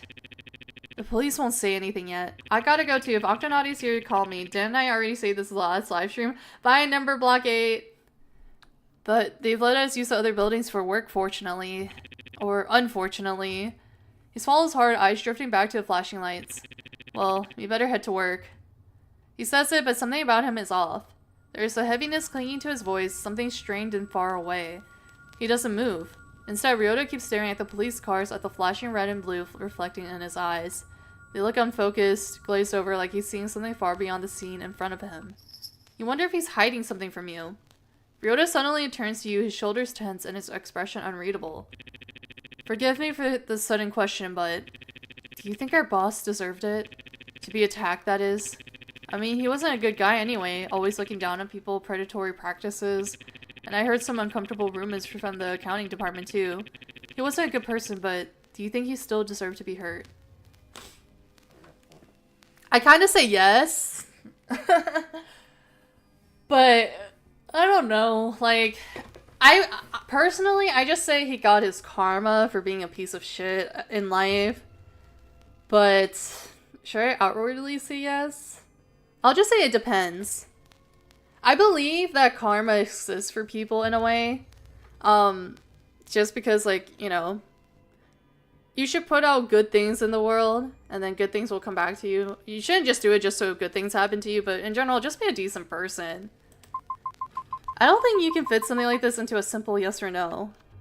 He was a horrible person, that's true, but does that automatically justify what happened? Was the attack proportionate, and what if he had problems we never saw? People can act out of pain too. So you're saying it's more complicated than right or wrong? It usually is, instead of focusing on the reason. I think it's better to look at the outcome. Someone was hurt, that alone is worth thinking about. Ryota exhales a slow and heavy breath as if your words settle somewhere inside him. I understand. Thank you. Then how about this? If someone did something they thought they had to do to survive, but ended up hurting someone because of it, do you think any reason could justify that? Whatever the reason was, I want to understand them first. Whatever the reason was, it sounds like that person must have been terrified. That doesn't excuse the harm, but it makes me want to understand them before judging. You're really kind, Lelia. You really try to see the good in people, even when things are so convoluted. I've just arrived back, it's a lot more busy now. A little bit. I hope whoever you're trying so hard to understand appreciates it. We're trying to understand Ren. They're really lucky to have someone like you. Ryota's expression falters as if he realizes he's said too much. A faint flush creeps up his cheeks. I mean, forget what I said that. But I did mean it. I mean, what I'm trying to say is, he's blushing? I didn't see that in his route. Or maybe I wasn't paying attention. We better, head in. I'll see you inside, okay? He gives you a tiny awkward nod before quickly walking ahead as if escaping his own embarrassment. Man, I miss his abs, man. We only see them in his route. The day passes surprisingly smoothly without your boss's constant naggy. He 100% blushed in his route? Oh, maybe I wasn't paying it too hard attention. I don't know. I was focused on the abs, eventually. But the office isn't quiet. Did you hear? Holy shit, why is the music so loud in this part? It's so inconsistent. Wait, that's not the music? Hello? Oh my god, it's so inconsistent. Did you hear? He was found in really bad shape. They said his throat was practically crushed. Guess someone out there really hated him. Honestly, maybe whoever did it is kind of a hero. At least we get one peaceful day without his yelling. Before anyone can add more, a loud screech cuts through the office, the sound of a chair dragging sharply against the floor. Everyone goes silent. A figure walks past your gossiping coworkers with slow and deliberate steps, not even bothering to look at them. Ryota? He stiffens slightly at the sound of your voice, but he doesn't turn around. It's strange. He's normally so composed. You never imagine your boss's attack would shake him this much, especially when your boss was a terrible person to begin with. You take a step toward the door, ready to follow Ryota, but your feet stop on their own. Should you even ask him what's wrong? It feels like it isn't your place anymore. Things between you and Ryota are still strange. There's a wall there, one neither of you seem willing to cross. As if going back to the way things were when you were younger would break whatever unspoken rules you both live by now. But even so, he's still someone you care about, someone whose pain you don't want to ignore. Asking him how he is, that's the least you can do. Or maybe, the one thing you should do. We're not gonna follow Ryota. You decide against following Ryota, your legs stay rooted where they are. That invisible wall between the two of you. It's still there, solid and cold, and you can't bring yourself to cross it. Not today. So you stay where you are. Hands still, breath held. Maybe you'll get the chance to talk to him next time. Maybe this won't be the last chance you have. The rest of the workday drags by in that heavy, uneasy way only stressful days can. Every so often, a pair of policemen walk in, their presence instantly stiffening the room. Okay, I think I can make the sound a little bit louder because it was so inconsistent that I had to make it lower. They go around questioning your coworkers about your boss. Their voices low, pens tapping against clipped notepads. No one looks comfortable, everyone pretends to work harder than usual. Thankfully, they don't approach your desk. You keep your eyes on your screen, pretending not to listen, pretending not to care. Not that you have anything pleasant to say about him anyway. I mean, is it that loud? I can't tell. For me, it's not that loud, but I don't know how loud it is on stream. If anything, it's probably better they didn't ask. Are you heading back soon, Ryota? I would, but I still have to wrap up a bit of things before I head back. It doesn't help that the guy in charge is out of commission. You'd think my workload would decrease. Hang in there, Ryota. I'll see you tomorrow. It's just funny that you turned it all the way up. It's because, like, it was at max before. See you soon, Lelia. You check your phone, hoping to receive a message, a call, anything from Ren. But your notifications remain empty. Just a message from your horoscope app. Today will be a challenging day. Remember to use your wit to outsmart any opposing threats. I think this was a hint.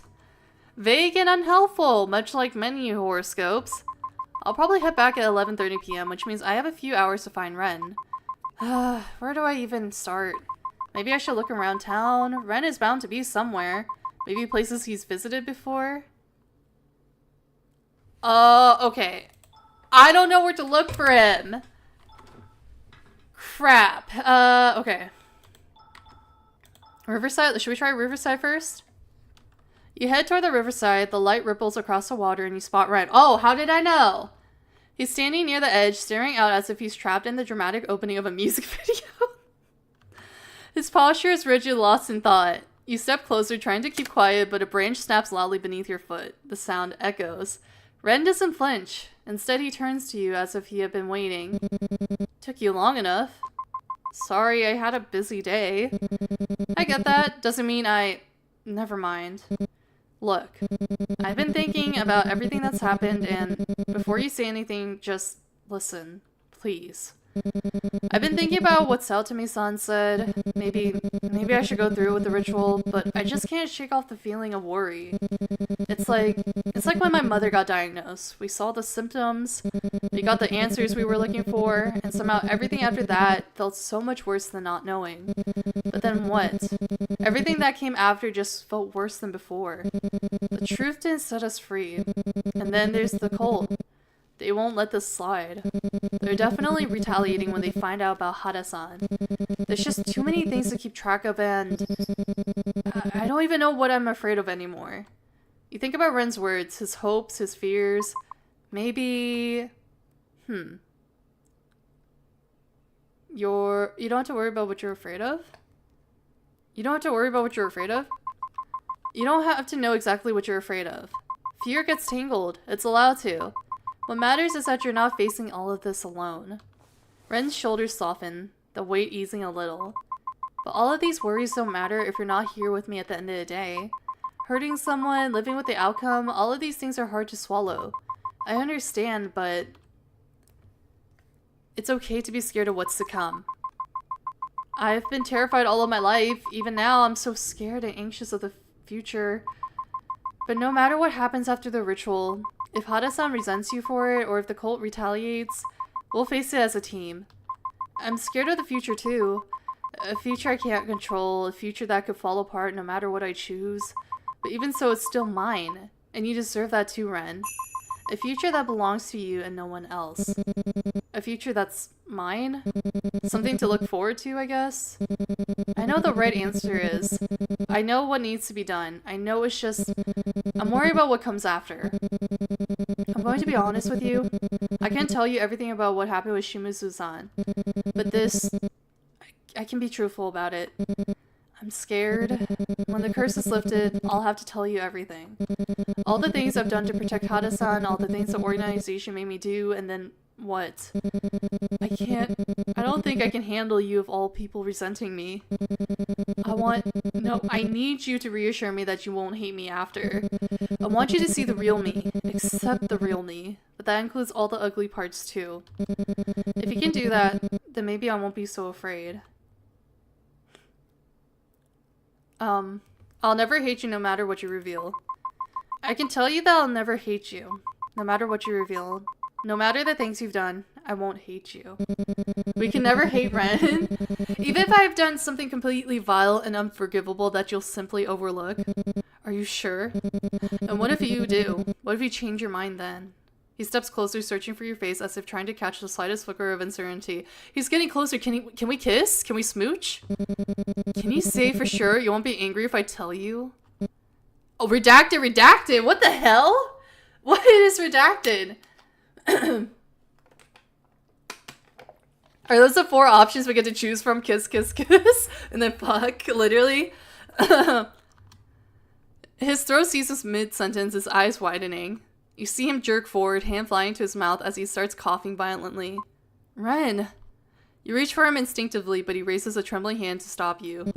Nah, it's what will happen in that order. Don't. He forces out the word between breaths, shaking his head. You watch as he steadies himself, shoulders rising and falling as he tries to get the air back into his lungs. After a moment, he strains himself. If you say you won't hate me, then I'll trust you. I want to believe you. I really do. But that fear, it's still there. His voice drops to a whisper, almost swallowed by the sound of the river beside you. I don't know if it will ever completely go away. Enough about me. What about you? Aren't you frustrated being dragged into all of this? Into this mess? What will you do after all of this ends? I'll stay beside you. We'll figure this out together. I'll stay beside you. We're a team now, whether we planned it or not. Besides, there's so many things I need to figure out. The organization, my mom, Kazuki. Someone or something is pulling the strings behind all of this. We'll just have to figure it out together.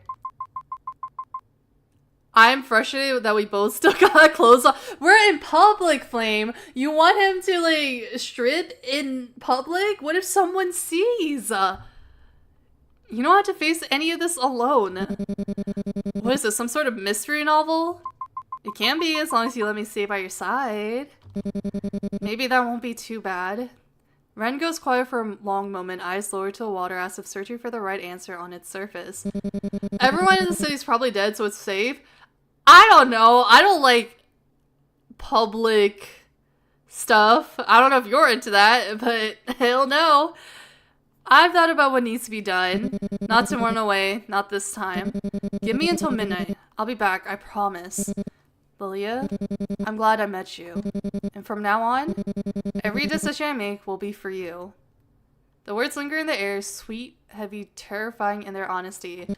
Nah, but there could be some places hidden once he. Oh my god, you're such a freak. I don't mean that in an offensive way, but bro, you're so down bad for Ren. I promise I'll be back. So, do we just pass time until we could go back to a sweets shop? Oh, my sanity still is 100, so that's not a big deal. Do I seriously have to pass time? You head to a train station depending. Wait, what's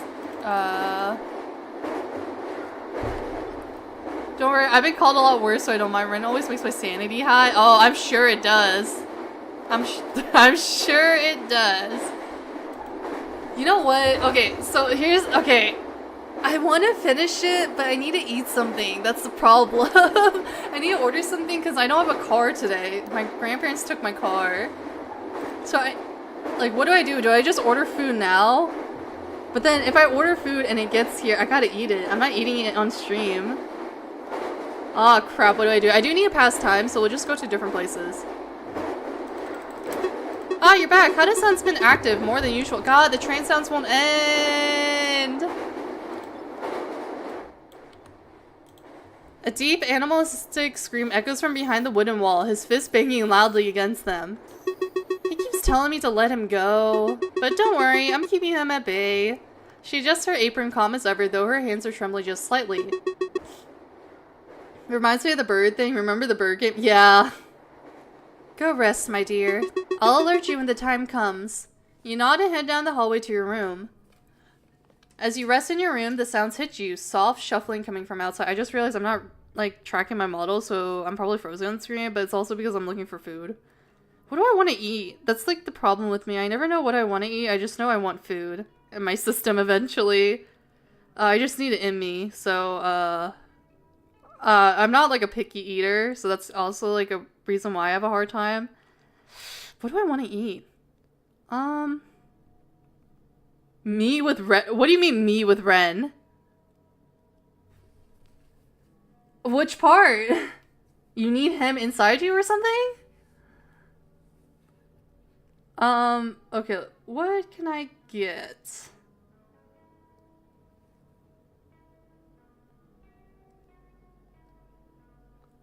You said it, not me. What? But you're not denying it.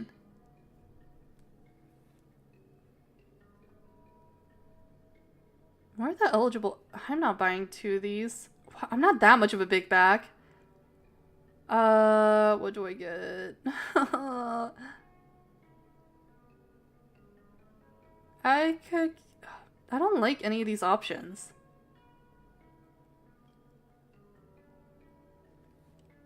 I really need caffeine in my system. The one I got this morning I had to throw out because it tasted wrong.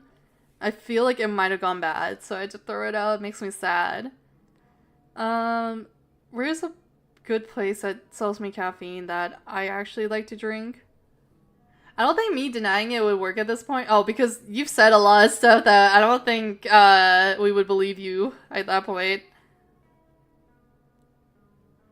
I could get something from here, but they're kind of pricey. Let's see. Yeah, I don't like that option too much. Why am I so picky? Okay, I said I wasn't picky, but I'm so indecisive. That's what I mean. I could get something from here, but it's too much. What about here? I ordered from here yesterday, but I could get something different. This place might be really annoyed with me because I keep getting them because they're the closest.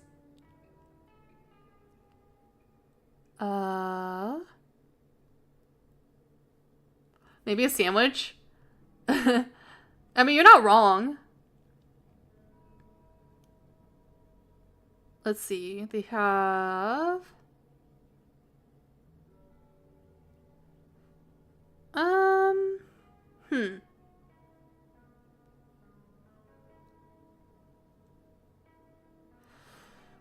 Trust me, they ain't annoyed. You give them money, so yeah.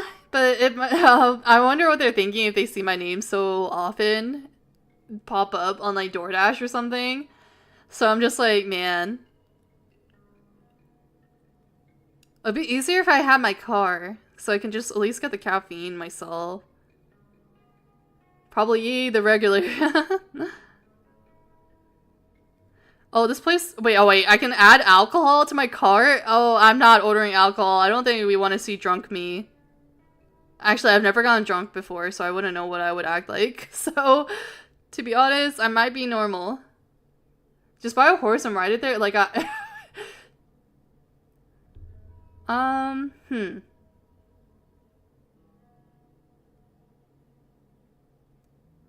Damn it. I'm actually gonna spend like 30 minutes looking at the menu and just being like, we're getting nowhere with the game because I keep looking at it.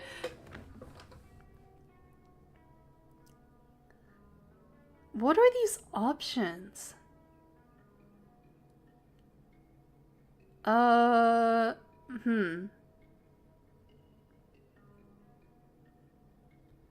You know, maybe I'll just order from this one Korean place I like. They are a little bit pricey, but whatever. I think I can at least decide on that. I don't want to get drunk till I'll probably would not be so good. Hey, I'm fine with it. I'm still at the celebration, so the longer it is, the less chance for me to miss rent. Oh my god. Let's see. What dish do I want from here? Definitely not the noodles because it gets soggy.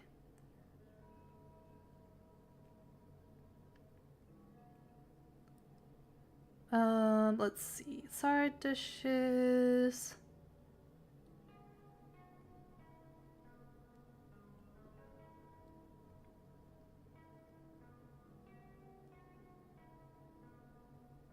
And one main dish. Where?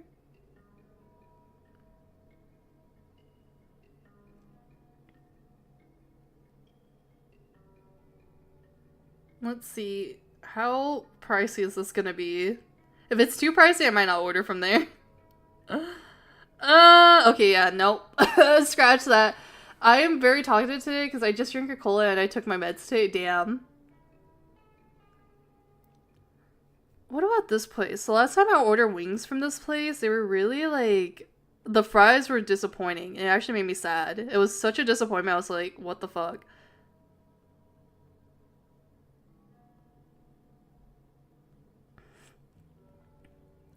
Let's see. We can get... Where? Where the hell?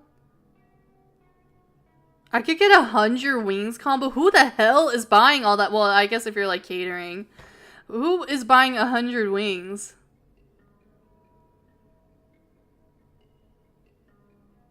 Let's get that. They have that. And then... Wait, what kind of wings? I'm getting honey lemon pepper. Because I don't like dry rub wings. They're too dry. So I don't like it. I like when the sauce is like... Wet? Oh wait, I should say it. I was gonna say moist too, but that actually sounds disgusting. I don't like dry rubs on wings. I just don't want the wings to be dry. Oh, I can get a side.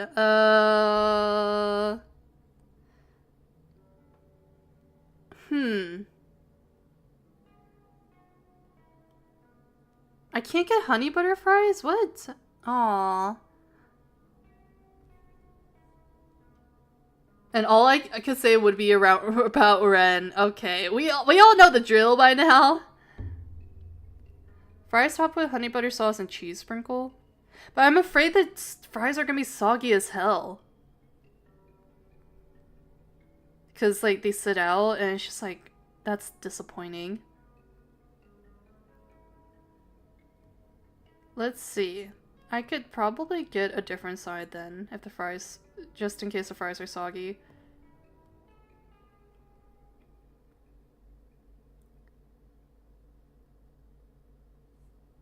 And here in Sweden, we have a restaurant called Chop Chop, and they have amazing orange chicken. Ooh.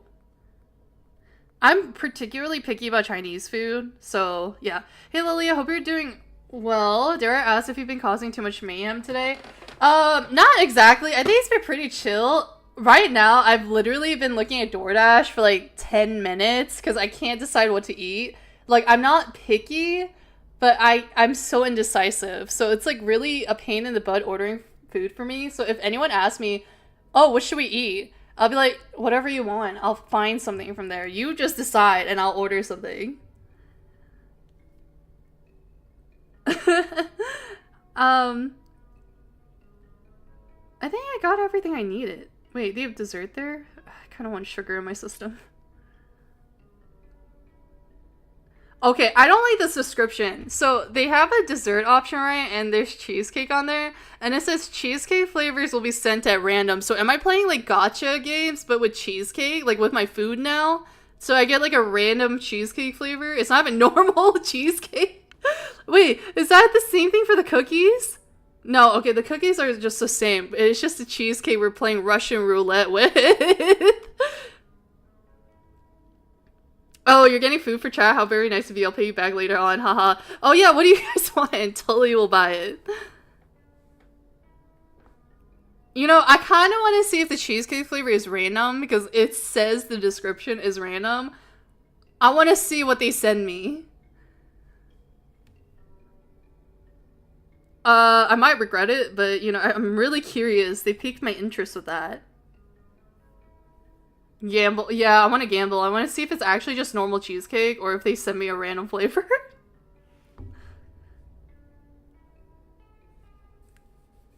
Okay, now we can actually get back to the game. But when the food actually gets here, I might have to leave Flame. So there's a chance we don't finish Ren today. Because the only thing I realize is there is a lot of story. So it does tend to take a while. Footsteps. A faint familiar presence. It could be Haruki returning from whatever ritual prep he's doing, or Ren finally returning back. How many pulls for the good cheesecake? I know, literally. You wonder what choice he'll make later.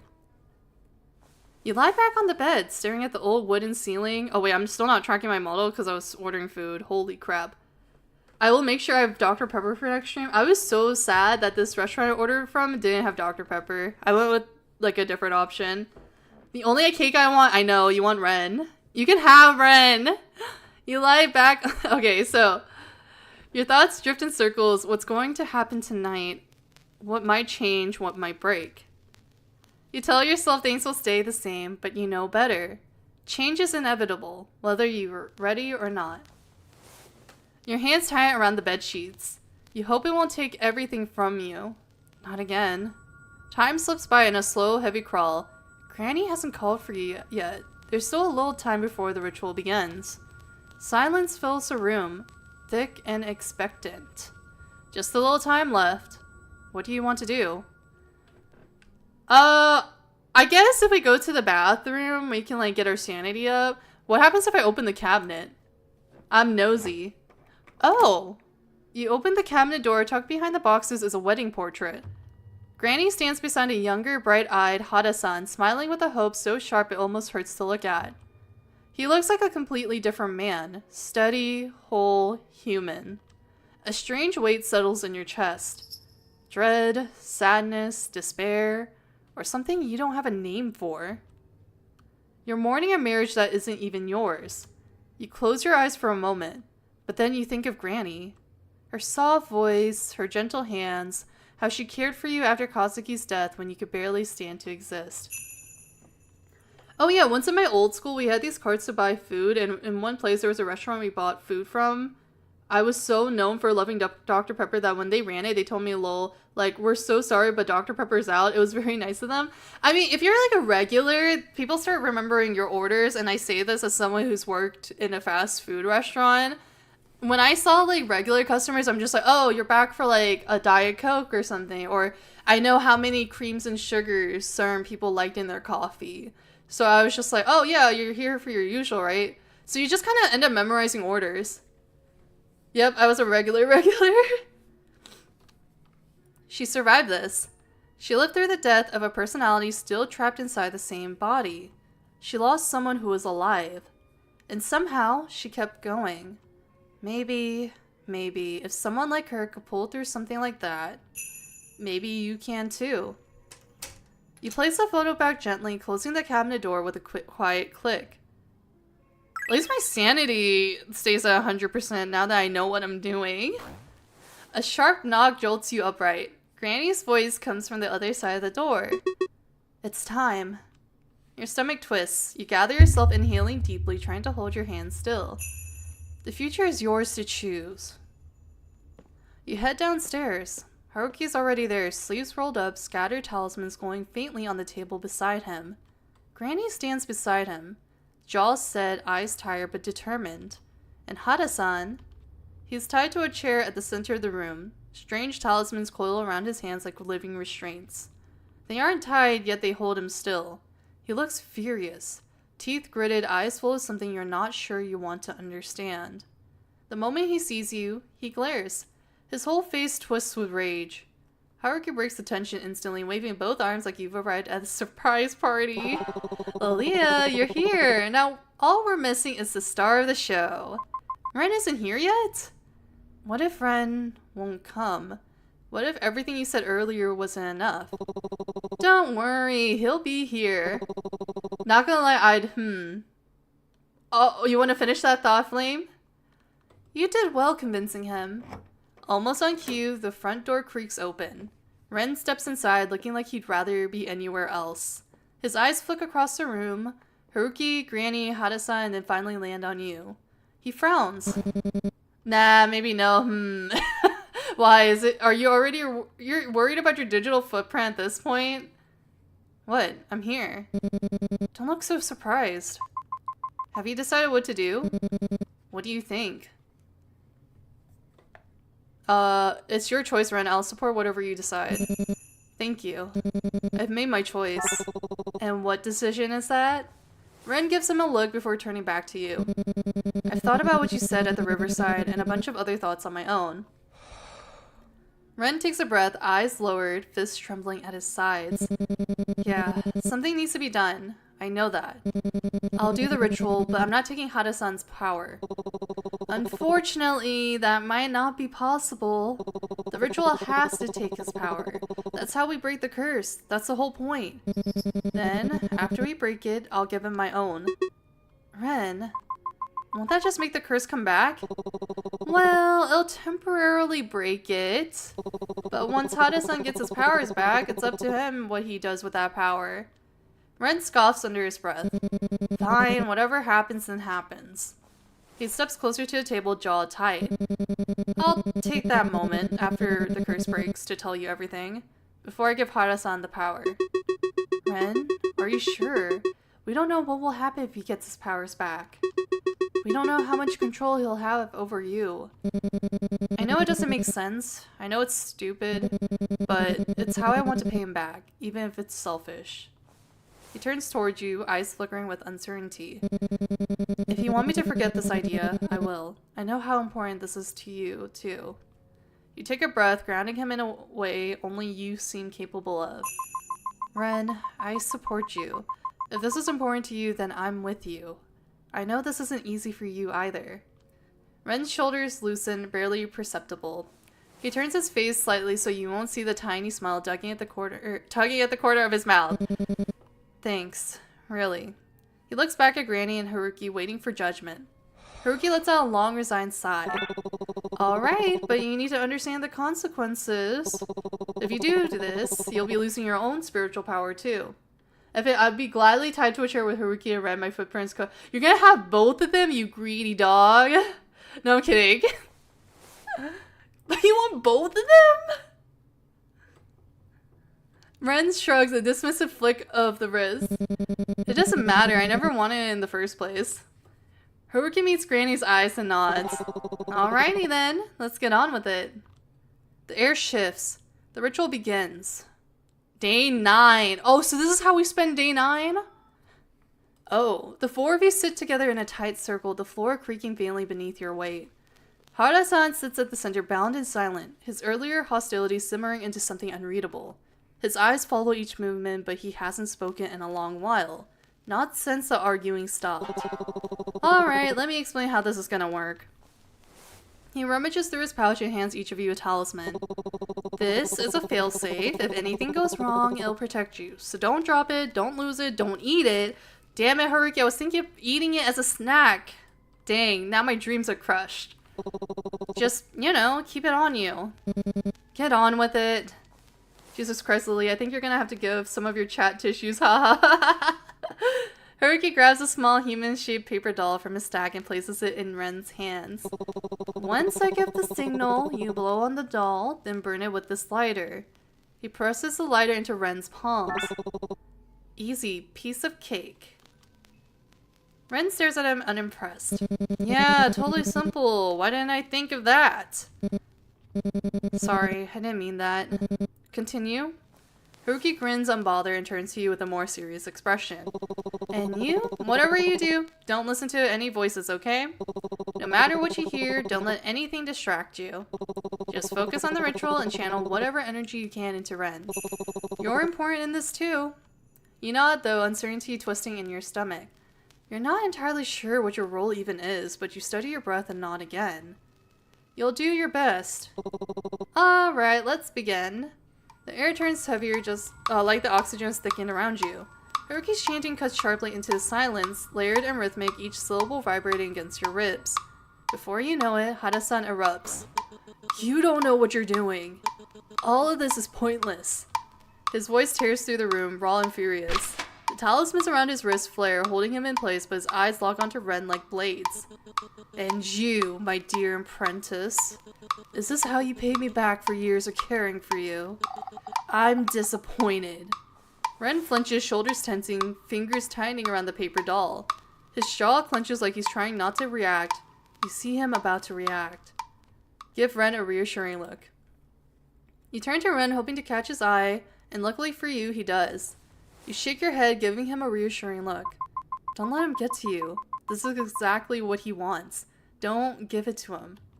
Your voice is quieter this time, though not lacking the control you previously never thought you had. But Ren takes your words in, giving you a small nod. His gaze shifts away from Hada-san's hateful glare and back to the paper doll in his hands. He exhales, long and shaky, then steadies himself, the tips of his fingers tighten around the doll as he begins to chant. The room hums with energy again, pushing back against whatever evil surrounds you. Suddenly, a sharp splitting crack rips through the room. It's impossible to tell whether it's thunder outside or the walls themselves fracturing under the strain of everything happening inside these accursed buildings. Hada-san's scream tears through the circle. He jerks against the talisman's voice, no longer cruel but pleading, desperate. Please, please stop hurting me. He knows what you're doing. He knows. He knows. He knows. Okay, that has to be like Hiroshi no Kami. Lelia, the talisman. You have to tear it, but only when I say so. Not now. I'll tell you when. Hada-san's voice climbs higher, raw and shaking. It hurts. Please. He'll come for you. For all of you. Once I'm gone, he'll turn everything on you. Ren, you think he'll ever let you off that easy? He will not. He'll rain hell upon you. Your pulse spikes. The sound of chanting, screaming, cracking walls. It all crashes together in a dizzying wave. Don't listen to him. Focus. Tear it when I say so. Ren flinches hard at the mention of his name, his grip on the doll trembling. But he looks like he's in pain. Shouldn't we do something? The room erupts into a cacophony of noise. Hada-san crying, Haruki shouting, Granny yelling something you can't even hear over the pounding in your ears. Everything is noise, heat, pressure. You think this is over? This shitty ritual of yours will solve anything? You can't stop him. Saotome-san, he's going to break free. Now. Oh wait, there's actually a mini game. This is how I fucked up the first time when I tried to do someone else's route, because it didn't tell me I actually had to use my mouse. You rip the talisman so hard the paper snaps like a whip, the force jolting your arm backward. The noise, Hada-san screams, the crackling air, the pounding in your skull, finally collapses into a sudden suffocating silence. Ripped it too fast? Wait, really? Haruki breaks into a grin, breathless but proud. Good job. That should keep him at ease for now. You want to ask who he means, but the answer chills behind your ribs already. You don't dare speak the name. Haruki goes straight into the chanting, sharp syllables cutting through the heavy air. Everything seems to resume its earlier rhythm, but your pulse refuses to calm. A knot tightens in your stomach. Something is building, thickening. The energy in the room feels like the moment right before a scream. Then it begins. A whisper, soft like breath, sharp like a hook. How long have you known him? A day, a week, and you trust him with your life? With Ren's? How do you know Haruki isn't another one of them? Naive little thing. He's probably using you, to siphon whatever energy you have left, to drain what Kazuki left behind. How unfortunate to be so easily manipulated. The chanting spikes, snapping your mind back. Okay, when I say so, you'll tear the paper doll. His tone is brisk, urgent. He flicks a gaze at Ren. Get ready. Ren nods, clutching the doll with trembling but determined hands. He inhales slowly, trying to center himself. Speaking about drained, yo, what do you mean? It's totally normal. You try to follow his lead, but the voice presses harder. They don't care about you. You're just a vessel. You're replaceable. You'll fail Ren just like you failed Kazuki. You'll watch everyone die and it will be your fault. No. Your breath shakes. Focus. Your nails dig into your palms. Focus, focus. Lelia, are you alright? Now. Tear it. Complete the ritual.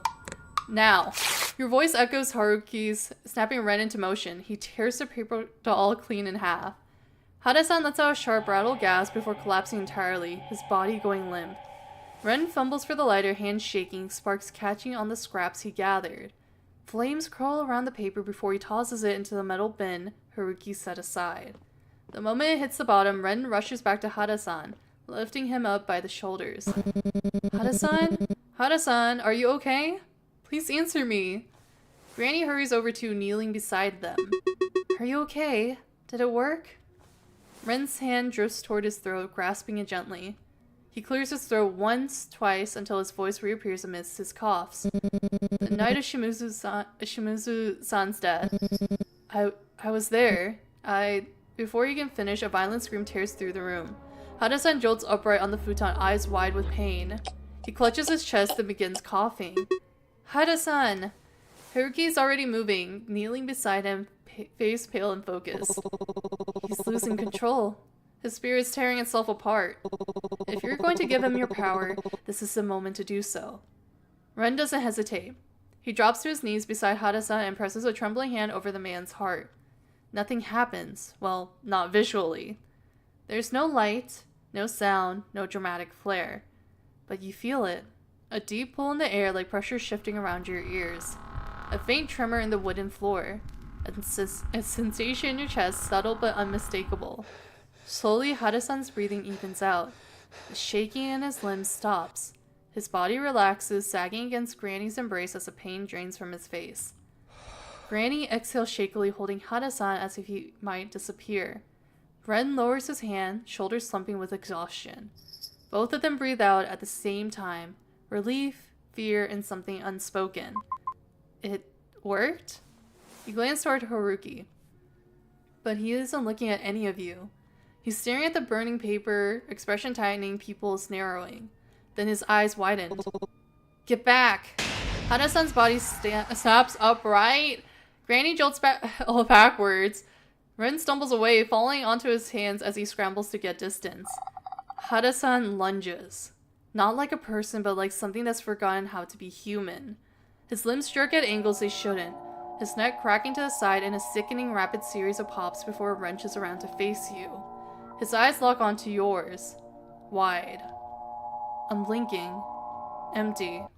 And he drags himself forward with a sound that doesn't belong in any living throat.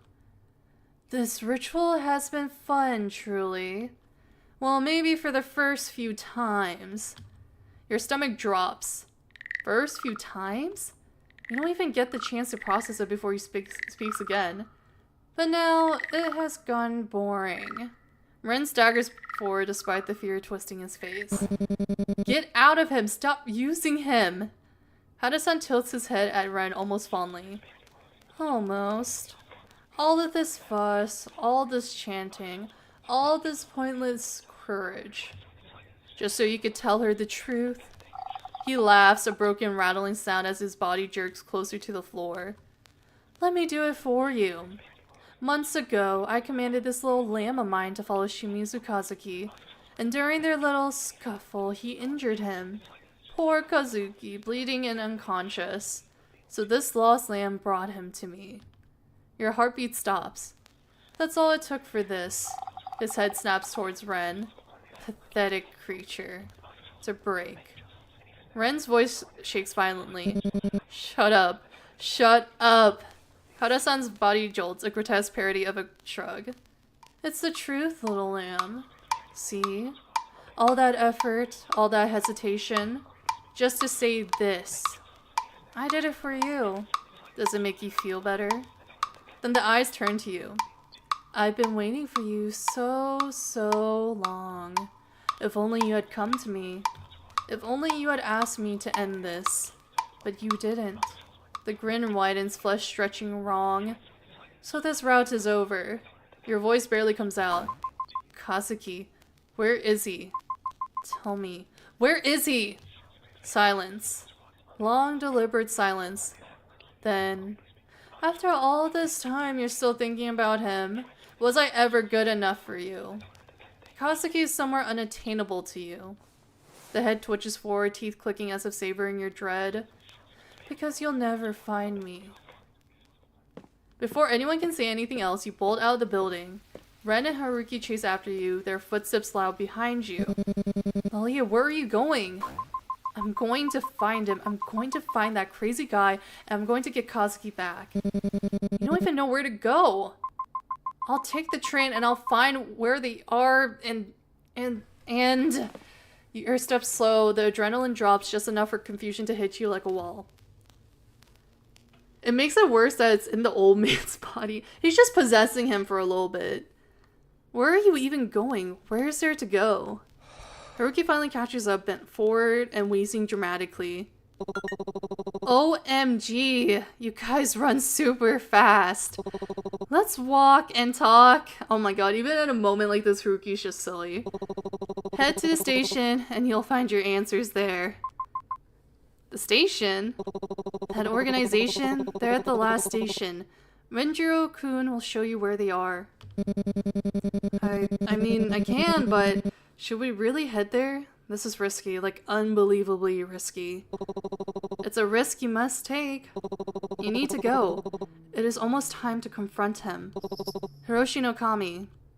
You look at Haruki unsettled. Haruki, how do you even know all this? Haruki shakes his head. I cannot say. It is not my place, but Renjiro-kun. He knows what to do. I really don't. You do. You know your own strengths. And they'll come in useful at the end of the line. That's where the cult is. They are waiting for you and they will follow him without thinking. Ignore them. They cannot hurt you. The real enemy is him and the Omukade. They have been fighting each other for power for so long that now they will try anything to get to you. But they cannot hurt you physically anymore. That was your mom's part. But that is not the point. They will try to manipulate you. They will try to convince you. They will try to twist whatever they can to trick you. But you know better. You have made the right choices so far. You soon arrive at the station. You don't remember tapping in. Maybe you did, or maybe your mind is still tangled in every warning, every reassurance Haruki gave you. The three of you stop in front of the empty waiting platform. Haruki looks between you and Ren, a soft sincerity in his eyes. I am proud of you both. I know you will overcome whatever Hiroshi no Kami throws at you. Because all he has are words. Do not let them fool you. You already know the truth. The distant rumble of the arriving train interrupts his voice. The doors slide open. You and Ren step inside instinctively. Welcome home, Flame. Are you ready for Haruki to die? Maybe. I think he's gonna die again. Haruki? Aren't you coming in? Haruki shakes his head. I cannot. I need to take care of the house and the things waiting there. My journey, it ends here. No, wait, Haruki. We can't do this without you. You can. You will. The two of you carry what I can't. Your strengths and weaknesses balance each other in ways that matter more than you think. Oh, wait! I just realized the difference between Ryota's and Haruki's because Ryota went through different loops. We learned that Haruki went through many loops, but in this one we don't know about Haruki's background going through many loops. You can do this, and I can feel it. something is different. You will succeed this time. You're making this sound like the end of the world, you know? Renjiro-kun, you're stronger than you think. What happened with Kazuki wasn't your fault. You were a victim caught in something far beyond you. And even so, you survived your childhood. You survived everything that happened after. You keep surviving. That is why I can trust you. I'll leave her to you. Not gonna lie, I feel like Haruki can break the fourth wall because he's been with this so many times. He's just learned it's not fully real. Pretty much. Haruki, don't say that. Let's just get on the train, please. Hi, Dawn. How are you? Or is it Dawn? Wait. How are you doing? For a moment, Haruki looks like he might step forward. Then his smile softens into something unbearably gentle. Maybe in another timeline, I would have boarded the train with you.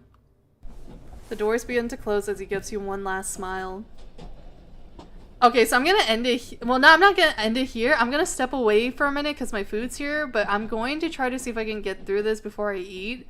It's fine. The food can sit in my kitchen, on my kitchen table. I'll be right back. I'll just leave you guys with the CG. I'm not ending the stream.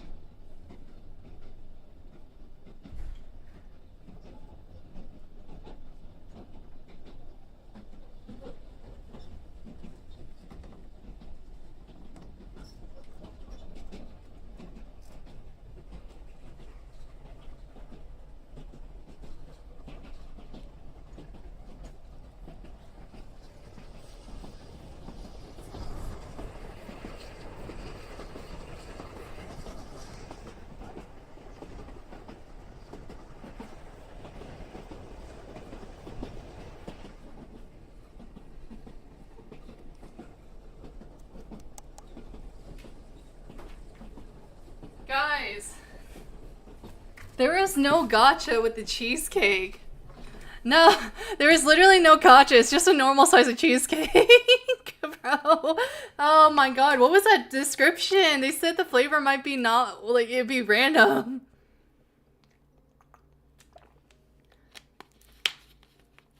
Okay, so are we ready for this sad CG with Haruki? Oh my god, but just before the doors fully seal, something shifts behind him. A shape, a shadow, something is wrong. It inches closer to him. Okay, so this part is still the same, the way he dies. I don't know why, but him being chill with it is comforting. I think he just kind of knew, and he accepts it, so he's not afraid of death. That was fast delivery. How close are you to the restaurants? It's pretty close. I think that one was like only 4 miles away. Obviously, it would be a little bit better if I could drive there myself so I don't have to pay the delivery fee. The train starts moving, the platform slides away, and even with the screeching metal and rushing wind, you still hear it. You snap your head away from the window. You don't want to see. You can't see. You're grateful the train has already pulled far enough that you don't catch anything else. Ren tries to reach for you. Lelia, wait. Breathe. Just breathe, please. But you can't. Everything in you breaks all at once. You scream, the sound rips out of your throat before you even know you're making it. Your lungs burn, your hands won't stop shaking. You're crying so hard you can't see straight. Wait, will we see Yoda die instead of Ren this time? Maybe. Haruki was just there. He was just there. And now he's... Is that really necessary? Did Hiroshi no Kami do that on purpose to rattle you? To destroy whatever strength you had left? You're happy about Yoda dying? Bro, that's so sad. I don't like any of the characters dying. Because if that was the plan, it's working. Your chest feels tight. Your heartbeat stumbles. Breathe. Ren grabs your shoulders gently. Hey, look at me, Lelia. Please breathe.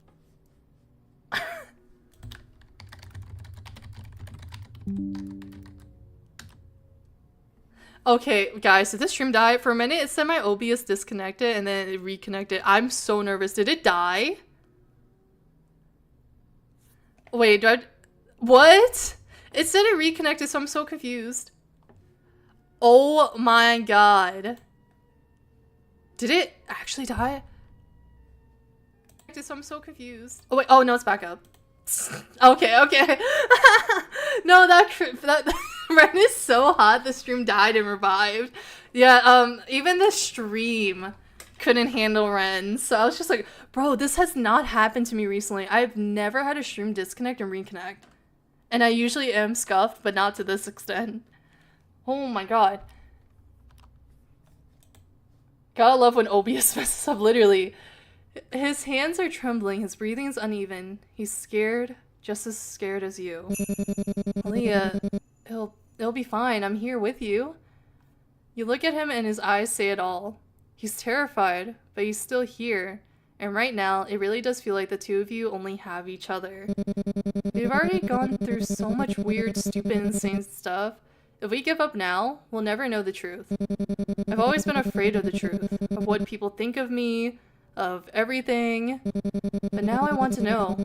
I need to know. Because this is the future I deserve. And it's the future you deserve too. Lelia, I'm sorry about Shimuzu-san. I should have told you, I should have never kept that from you. I know saying sorry doesn't fix anything, doesn't undo anything, but I still want to try. Because I care about you. And even if you don't forgive me, I want to do this. I want to help you. I want to be someone you can rely on.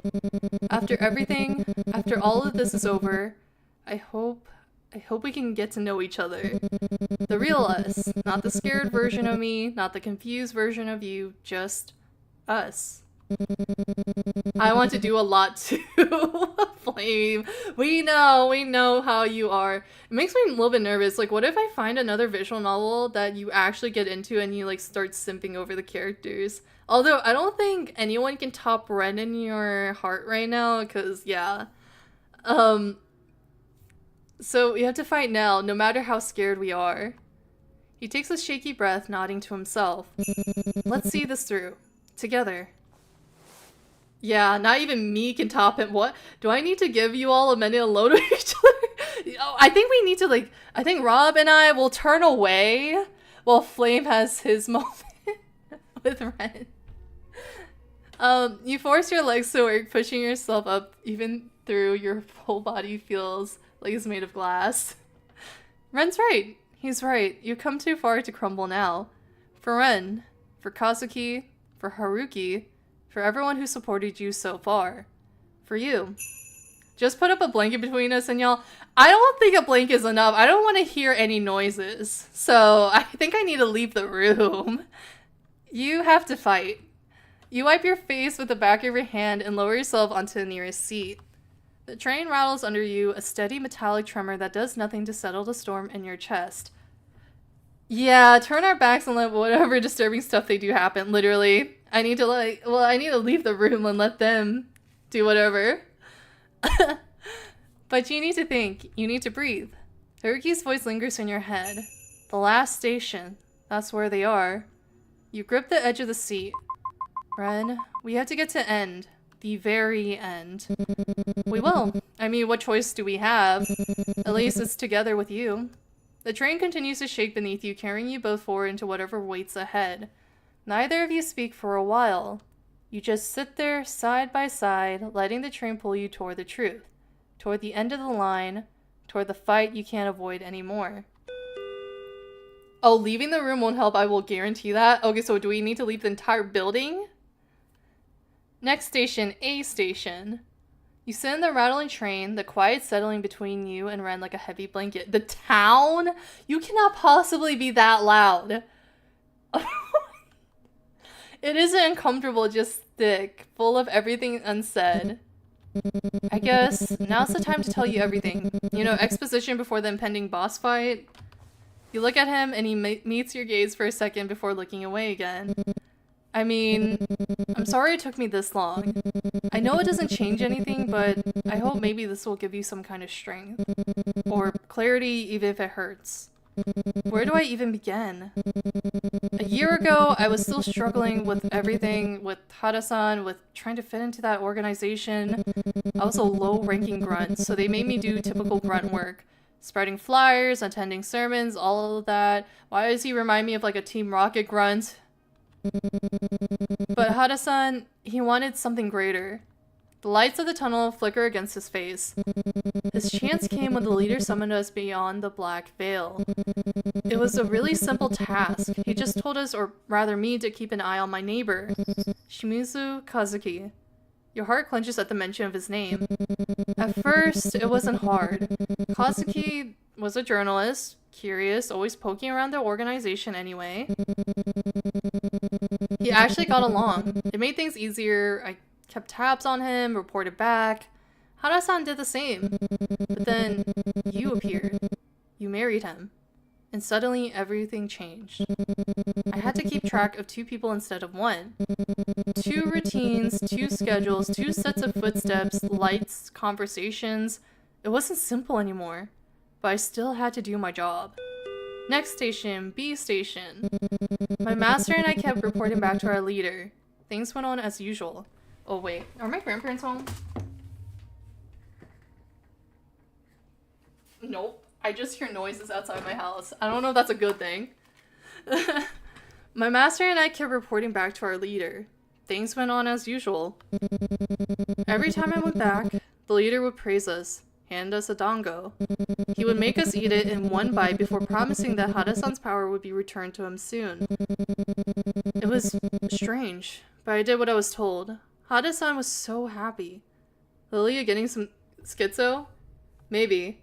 Maybe it's just the cars outside. I thought for a minute I heard someone like opening, like unlocking the front door, because my room is oh wait, I should probably not reveal that. But I can hear the front door unlocking. I'm close enough to it. His voice fades. You feel the dread before he even says it. Until the tragedy happened. I think you are hearing things, Lilia. The demons are after you. Oh no. I'm not crazy. I never was. Ren's voice grows unsteady, but he forces himself to continue. Shimizu's behavior, it became strange, erratic. I don't think you ever noticed it. Maybe he hid it from you. But sometimes he'd say he was going to work, and instead, I'd find him at the organization. I confronted him about it. He just said it was for research, with him being a journalist and all. But I don't know. Something felt wrong. No matter how dedicated you are to your job, will you really willingly join some cult? Things went on as it was, but then one night.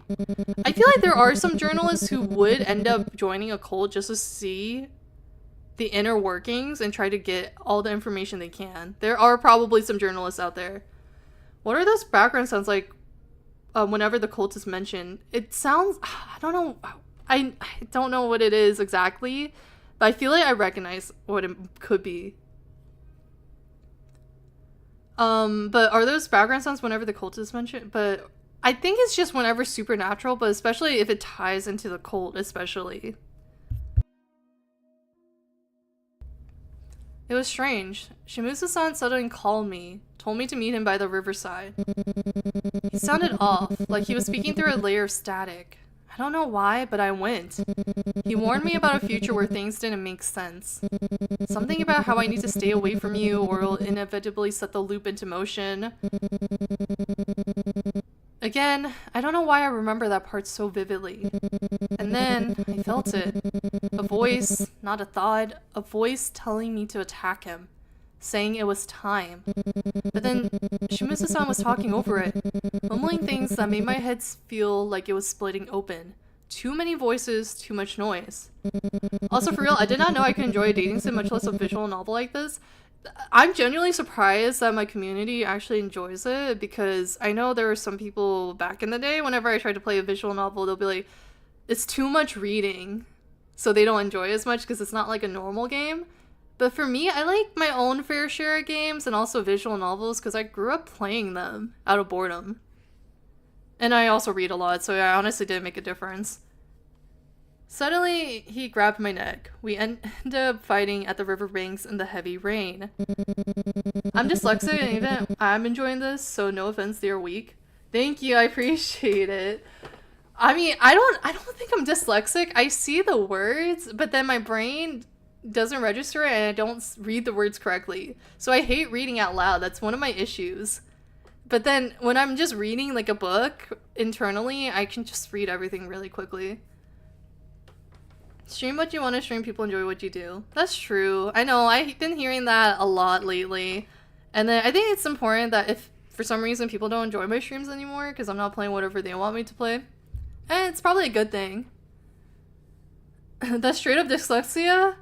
What? I don't think it is. I thought dyslexia is like seeing like different letters. Like, essentially you mistake certain letters for another letter. At least that's how it was explained to me. Bro, what? Are you... Okay, first, people were diagnosing me with autism. Now you're, like, diagnosing me with dyslexia. Oh, God. I couldn't see very well, but Shimizu-san, he was unnaturally strong. That night, I thought I might actually lose. And then the voice in my head got louder. Louder than anything else. And I just gave in. The next thing I knew, he was on the ground. Writhing, foaming at the mouth. I panicked. I didn't know what to do. I wasn't thinking. I picked him up. I carried him to the organization. I don't even know how I managed to do that. Dragging a whole human body all the way to the station. I had some unnatural strength and it all went into a blur. I think he was possessed by Hiroshi no Kami, most likely. Dyslexia is more like you read, but your brain does not register the word. Like you read the sentence, but you don't actually read it. You just see the words and your brain does not have the time to try and figure out what they mean. Maybe I should see an expert and just actually see if I'm dyslexic or not. Also, if you stream what you like, you will end up with people who watch for the stream and not the game. That's what I've been trying to convince myself lately. Like, it would get rid of people who were only here for a certain game. And then it'll leave behind people who actually want to be here. So I was like trying to convince myself, oh, maybe it's a good thing. Mom's spaghetti. You know what's crazy? Maybe you're right. Maybe I might be a little bit dyslexic because there are some times when I read something, right? I see the words, but then I look back at the word and it's something completely different.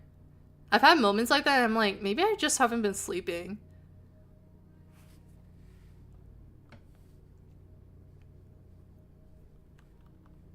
Yes, that's my life, but it doesn't happen that often. It's just sometimes I'll be looking at something and then I look back, I'm like, oh wait, that's not the word. It's something else.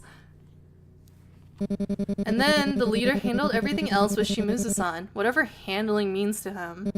Your mother took care of the rest, the suicide note, the police, the lies. She never questioned anything. She never hesitated. Okay, I'm gonna explain something. You read a lot, right? Yeah, like growing up, I read a lot because when I was younger, like my family was really hell-bent on me maturing really fast, or they would often say you're like too old for certain things. And the only things I was allowed to buy without any like fighting back was books. Those were the only things I were allowed to buy. Like by the age of 10, they would tell me like I'm too old for like Pokemon or something. So I read so much. Too much actually. I should read more lately, but nowadays I don't know. I'm a little bit picky about the books I read. Because sometimes I'll like start reading a book and I'm like, damn, I cannot get through this. Oh, you're teaching yourself to code with a friend so you can hack Shark's World? I don't know if that's how it works. Why do you want to hack Shark's World? Yeah, here's the thing. Dyslexia can be trained up if you read your oh my god, I can't even read. Dyslexia will become less and less noticeable like a muscle, so if you have read a lot, then dyslexia could become less noticeable.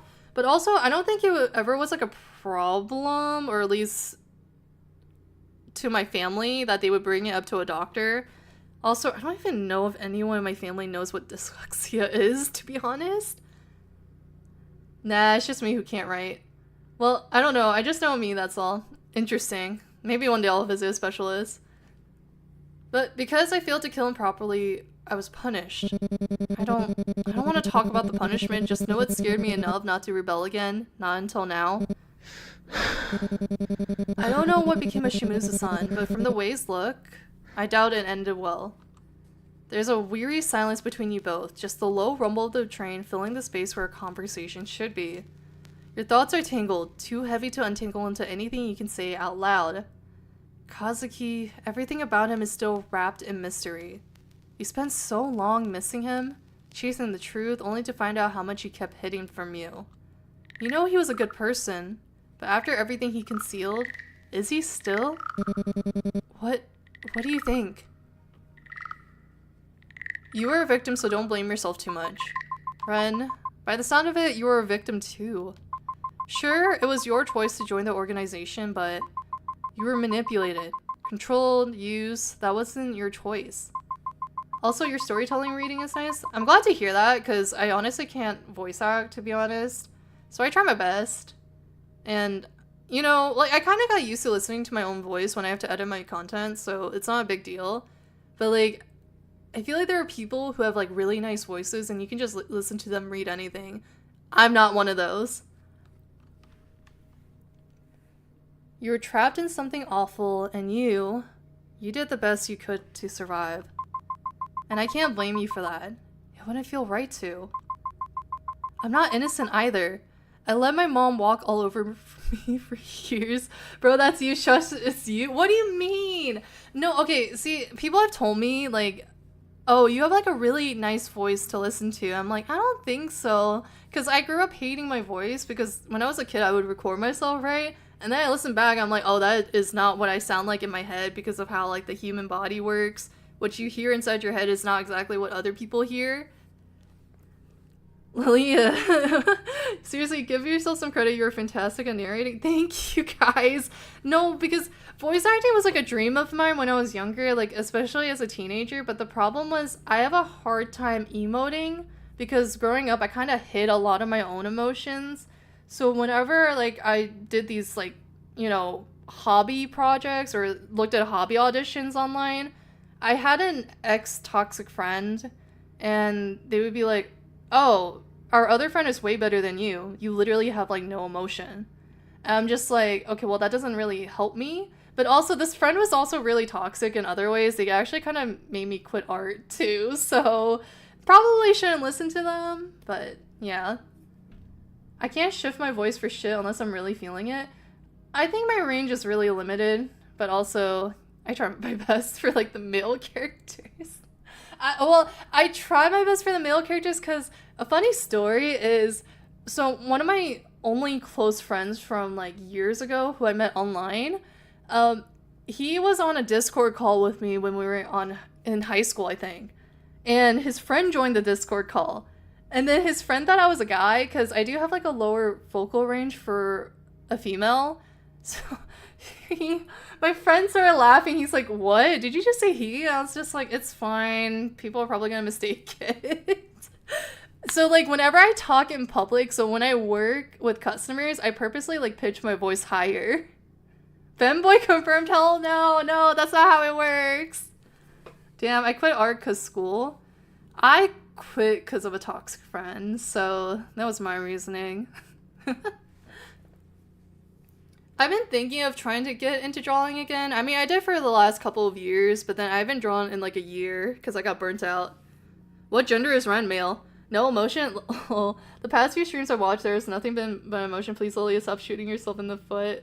No, but I'm kind of used to, like, self-depreciating myself. That's just how I am. I'm just like, no, like, it could be better.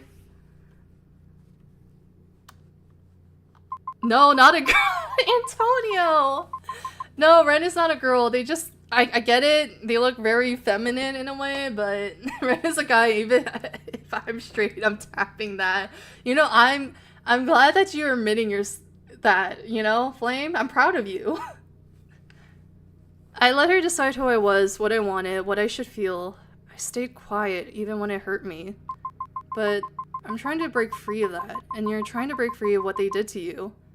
That makes us the same in a way.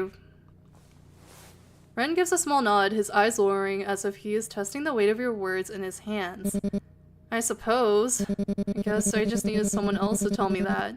Someone other than Granny. You see a faint, tired smile tug at the corner of his mouth, but it falters. Granny was a lot more worrisome about it all. She always is. She kept warning me I would break myself if I kept carrying it alone. The train slows, the automated voice filling the quiet between you.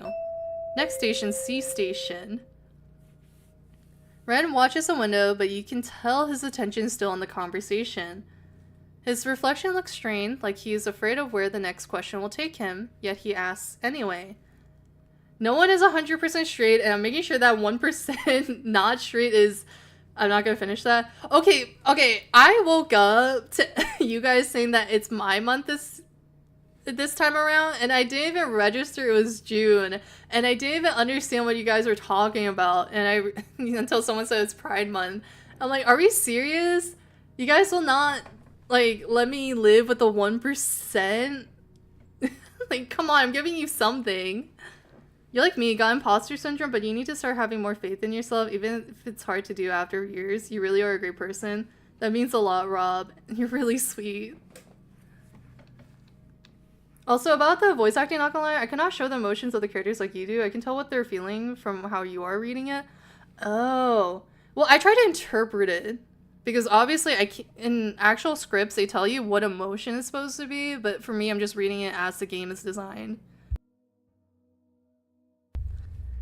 His reflection looks strained, like he is afraid of where the next question will take him, yet he asks anyway.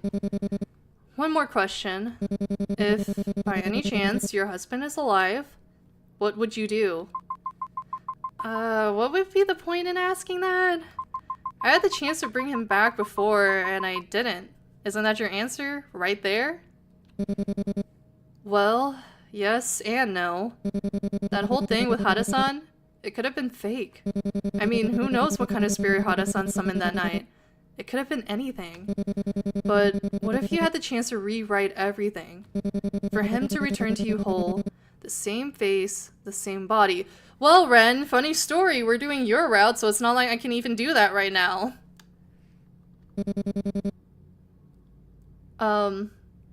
Yeah, but as an emotion blind motherfucker, you're doing great. Like, when they hesitate, you catch that amazingly.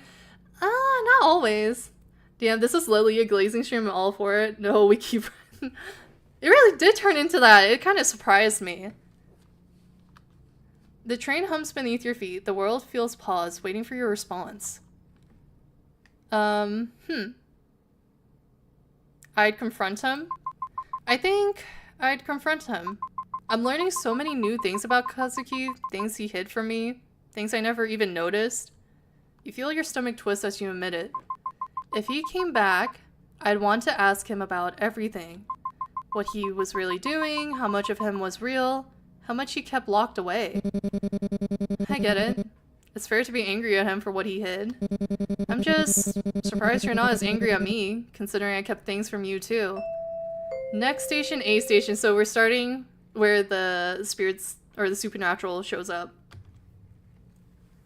I really think Ren would be very fit under all those clothes. Are you just coping because we don't see abs on Ren or something? Like we did with Yoda? And I will bark for it? Okay. Well, honestly, that was me with Chaos and Everness to Everness. I'm very much so waiting for the update. Something feels off. Station C. A moment later, Station D. Something tightens in your chest. Then the screen flickers. Station A. You freeze. Ren?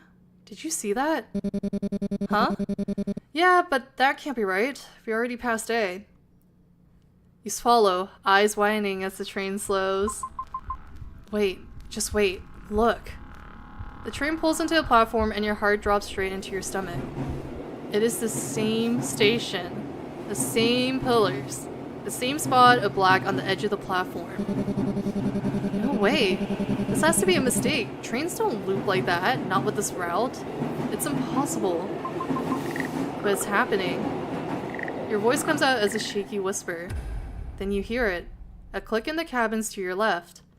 The lights go out in the last car. Darkness swallows the entire cabin. Another click. The next cabin goes dark. A cold feeling crawls down your spine. That's not a good sign. Ren, we need to move. Now.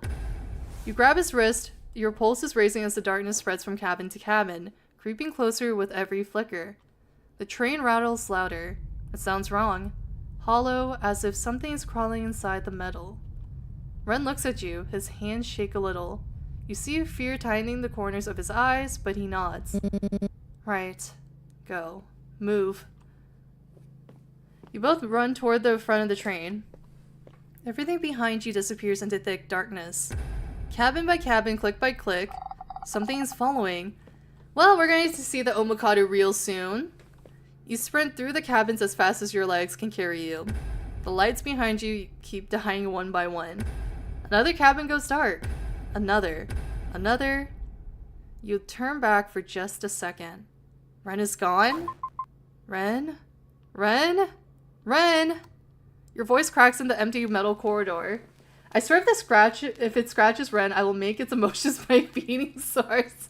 Okay, I'll let you go beat up the spirit. I don't know how you're gonna do it, but... Nothing answers you. Only the sound of the next cabin light going out. You do not have time to wait. You need to move on ahead.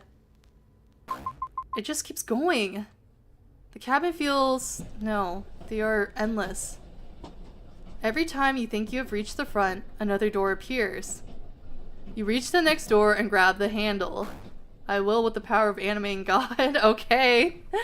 It doesn't move. Come on, please. You throw your weight into it, pulling hard. Your hands slip. Your breath hits the back of your throat in a sharp panic. Behind you, the darkness eats another cabin. Click. Everything goes black behind you. Another one. Please, please open. You try to pry open the doors. It doesn't budge for a second. You feel the darkness approaching your cabin. The sound of lights dying. The metal creaks. It feels almost as if something is watching. You pull at the door one more time. The door yanks open. You stumble forward and look up. What the? Ryota? Oh, yeah, you're right, Flame. We do see Ryota. He's gonna sacrifice himself. His appearance is different. Wait, ripped Ryota? His eyes look clouded heavier, like he's been somewhere far away for a long time. He is breathing quickly, like he has been running too. Oh. So I guess Ryota is the only one that changes appearance. Lelia, listen, I don't have much time. Your chest tightens, his voice feels distant. Too much wind. Not wrong, but not quite him either. I'm sorry. I'm so sorry. I should have been there for you more. I should have protected you better. He looks over your shoulder, the darkness creeps closer. Ren is still here. He is in the last cabin. You are 3 away from him. You can reach him if you move now. He reaches out and grabs your wrist. His grip is warm and trembling. Go. I'll stall for time. His expression is urgent, desperate, almost pleading. Please, before it's too late. Ryota, what's going on? I don't understand. He gives you a small, sad smile. It hurts to look at it. You will, soon. I promise. And no matter what happens next, I will always think of you. Ryota, wait! Please just tell me. Before you can finish, he puts both hands on your shoulders. Go. He shoves you forward back into cabin. Okay, I didn't even click enter for that. It just auto change, I guess. Sorry, Yoda, we only got space in our pants for Ren. Okay, who's we? Who is we? You mean you. The door slams shut between you. Ryota?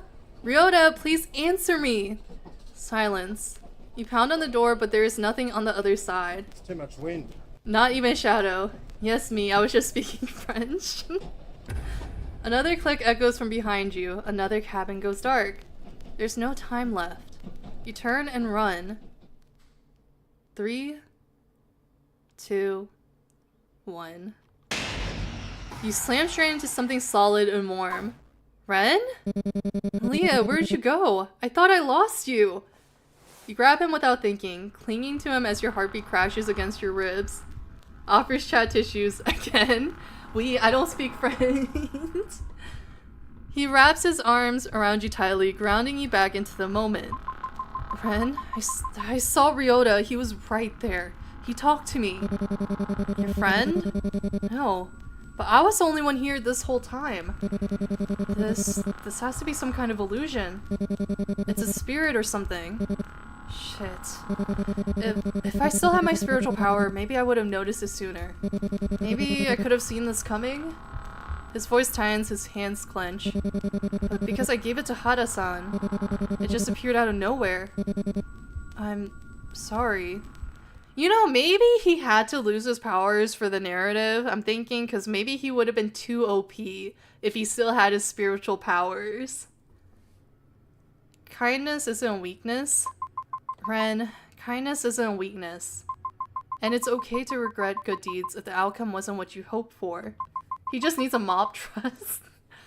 It's normal to feel guilty or frustrated, but that doesn't erase the good you've done. Why do you say things like that? Because it's true. Ren groans under his breath, covering part of his face with his hands. If you keep talking like that, I can't help myself around you. I feel like this is something Flame wants to hear. He wants Ren to lose control. I feel like you guys would forget about the spirit and just be stuck in the train together. Hmm? What do you mean?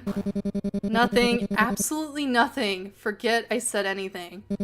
You're like a granny, okay? Always saying wise things at the worst possible time. A granny? Okay, I get called old by my chat all the time. I don't need that, Ren. Don't look at me like that. I meant it as a compliment. Kind of. Just stop talking before I say something stupid again. Anyways, what should we... Out of nowhere, lights behind you flicker violently. Then, from inside the darkness, too deep and too wide to belong in a train, a voice slides out. Is that what you think, little lamb? From the darkness, a sigh drifts out. Familiar, wrong, but familiar. A silhouette steps into a weak emergency lighting. The same height, the same build, but something's wrong.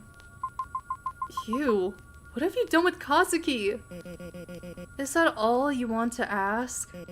There's no end to this train, you know? There's no way out of this town. The loop won't let you. It never has. He takes a slow step forward, dragging his fingers along the seats. He's walked this path 1,000 times already.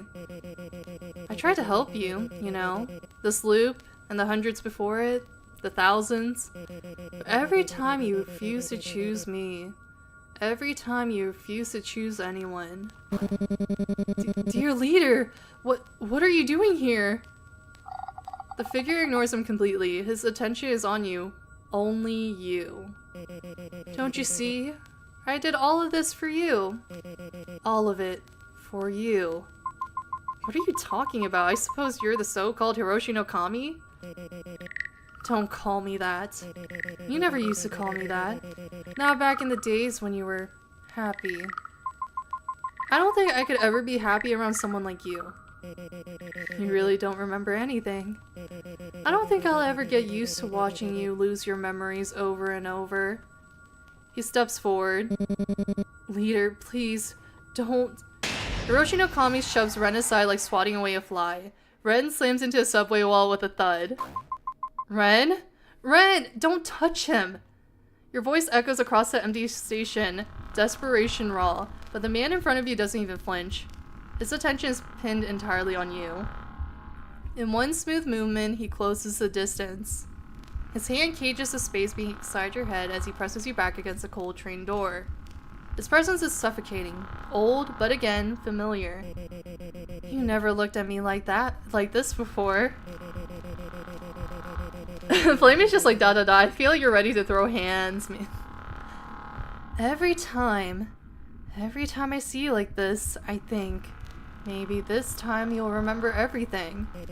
The first time you appeared in my manor, the way I taught you how to control the power in your veins, before the calamity, before everything fell apart.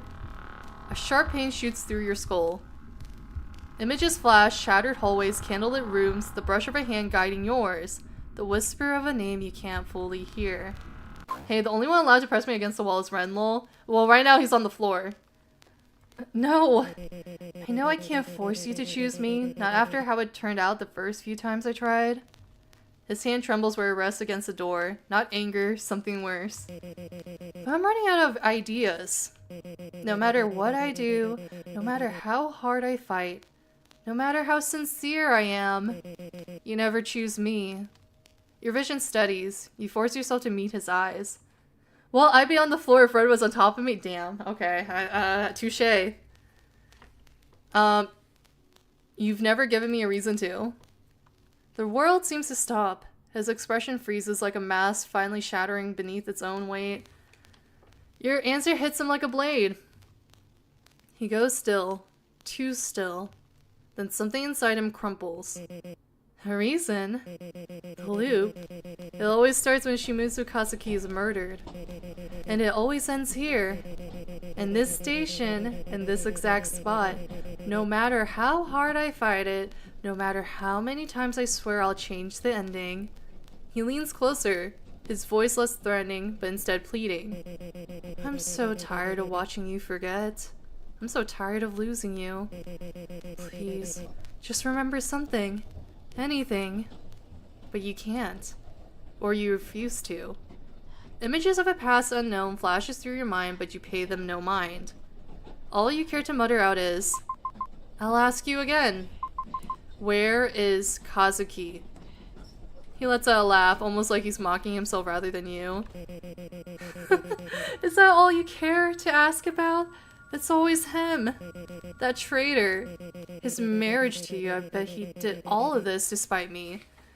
Even now, even after everything. Also, not gonna lie, I could legit say I got a boy, I don't know, crush because of this fucking game. Real, that's how it happens to me, but with fictional characters, fictional women, you know. Unfortunately, that marriage wasn't enough to stop the loop. Gifted with the luxury of dying, resting, being reborn over and over, a clean slate every life. He's the luckier sibling, unlike the other sibling. The one stuck in a body that won't age, won't break, won't end. Eternal, unwanted. He points down at his fingers. When I returned, I needed a vessel, a physical anchor. And what better vessel than my own flesh and blood? He spreads his arm as if showing off a cruel joke. To answer your question, he's right here. Or at least, what's left of him. No. You... Shimizu Kazuki's body fits perfectly. Familiar, strong, loved by you. He touches his cheek, almost insecure, almost human. But you don't look at me the way you did at him. You don't even look at me the way you used to. Why? What did I do wrong this time? Tell me. Tell me so I can fix it. What else do you want me to become? What else do I have to shed, replace, destroy? Just tell me. What will make you choose me? I have someone else, Ren. What fits better is me in Ren's bed with Ren. Okay. I have someone else. I love someone else, and that person can never be you. No. No, no, no. That's not right. You're not thinking clearly. You're only saying this to throw me off. You've done this before, don't you remember? In the earlier loops, when you wanted to hurt me, you'd say things like that. But in the end, you never chose anyone. Not Renjiro, not Kazuki, not the others who coveted you. His voice splinters like thin porcelain under too much pressure. And then, the cycle repeats. Always. You come back to me empty-handed, and I start over, praying this time you'll look at me the way you used to. This is another one of those times, isn't it? Where you're trying to get back at me for something you can't remember. I forgive you for that. It's alright. You don't have to be scared. He steps closer, slow, deliberate, eyes locked on yours. The Omokade will come for you soon. You feel it, don't you? That crawling dread in your spine. But you don't have to face it alone. Not anymore. Ren struggles on the floor, breath shaky, but Hiroshi Nakami doesn't spare him a glance. His entire world narrows to you. Ren, don't look at him. I'm here. I've always been here. All you have to do is accept me. He lifts his hand toward you. I'm the only one who can save you. Your only sanctuary in this endless storm. Come to me. He inches closer, his other hand reaching for your cheek, his voice thick with false warmth. Choose me, and nothing will ever hurt you again. Don't listen to him. Lelia, please. But Hiroshi no Kami smiles softly like he's already won. His fingers almost touch your skin. Just accept me. Slap his hand away. You slap his hand aside. Don't touch me. Hiroki warned me about you. I've heard your lies from the cult, your protection, your guidance. I'm done listening. I will never accept your help. Something ugly flashes in Hiroshi no Kami's eyes. His eyes expression sharpens into something cold and furious. God, I cannot read. I mean, I know Ren's much easier on the eyes for you, but I think yesterday Silver was simping for like Hiroshi no Kami too, because they really love Kazuki as well. You still don't understand what's coming. He reaches for you, his fingers twisting in the air, ready to do something you instinctively know is wrong. But suddenly, Hiroshi no Kami is thrown sideways, smashed into the metal wall so hard the whole train shudders. Well, Silver is blind because Ren's right there, or was before he died. Don't touch her. Hiroshi no Kami slowly turns his head, hair falling over half his face. He wipes a smear of blood from his lip, almost amused. Well, aren't you bold now? Ren braces himself, gripping your arm with trembling fingers, pulling you behind him. Hiroshi no Kami pushes off the wall, rolling his neck with a crack that echoes down the train. You two struggle so much. Every loop. And for what? The end is always the same. He spreads his arms, mocking as the lights flicker violently overhead. I'm the only one who can end it. So why bother fighting? Ren steps forward, he's barely standing but unwavering. Because you're wrong. Lelia deserves a future. One she gets to choose for herself. And we'll find a way to give her that. Because it doesn't have to be you. Hiroshi no Kami lets out a quiet exhale, almost a laugh. Brave words. But bravery never saved any of you before. Do you truly think this time will be different? I would say this game's most focal point isn't the dating sim aspect. There is hints of romance, but not really. It's more so figuring out what happened to your husband and a lot of the supernatural stuff that happens. So I would say it's not like your average dating sim where you expect the full-on romance. Just little tidbits, little pieces. I believe in Ren. I do. I believe in Ren. I believe in our strengths. And the people that have helped us get this far. And that's already more than anything you've ever given me. Hiroshi no Kami laughs softly, the sound echoing unnaturally through the empty train car. The Omokade will consume this loop soon, and everyone in it. It's about time the train reached the last station. Ren shifts, stepping closer until he's right beside you. His posture is unsteady, but his eyes are sharp, glued onto Hiroshi no Kami like he's ready to tear him away from you again if he has to. Well, if they wanted to not be the focus, why did they make Ren so hot and cute and, well, everything else? And Haruki's also hot and cute and handsome? They wanted to tell a story, obviously. Oh? I wished you would let me stay beside you, but no matter. I'll see you soon. I always do. I'll simply try harder next time. As my one final sacrifice for you, at least in this loop, let me give you a bit more time on this earth. Remember, I'll always wait for you. A violent jolt rocks the train. Lights snap off, then flicker back on, then off again. Metal groans under your feet. The train screeches like something enormous is climbing over it from the outside. You turn sharply toward Ren. He's already looking at you, and without thinking, he reaches for your hand. Ren's fingers wrap around yours tight, trembling. He squeezes just once, like he's grounding himself as much as he's grounding you. No matter what happens, don't let go. Another deafening crash from above. The final light splutters. The world drops into darkness. Ren? I'm here. You hear a large snapping noise echo around the train, almost akin to a neck snapping. Ren? Ren! Your voice bounces into a suffocating darkness, no echo, just swallowed whole. Static tears through your skull, sharp and electric like claws scraping the inside of your mind. Ren! No answer, only that crushing, splitting migraine.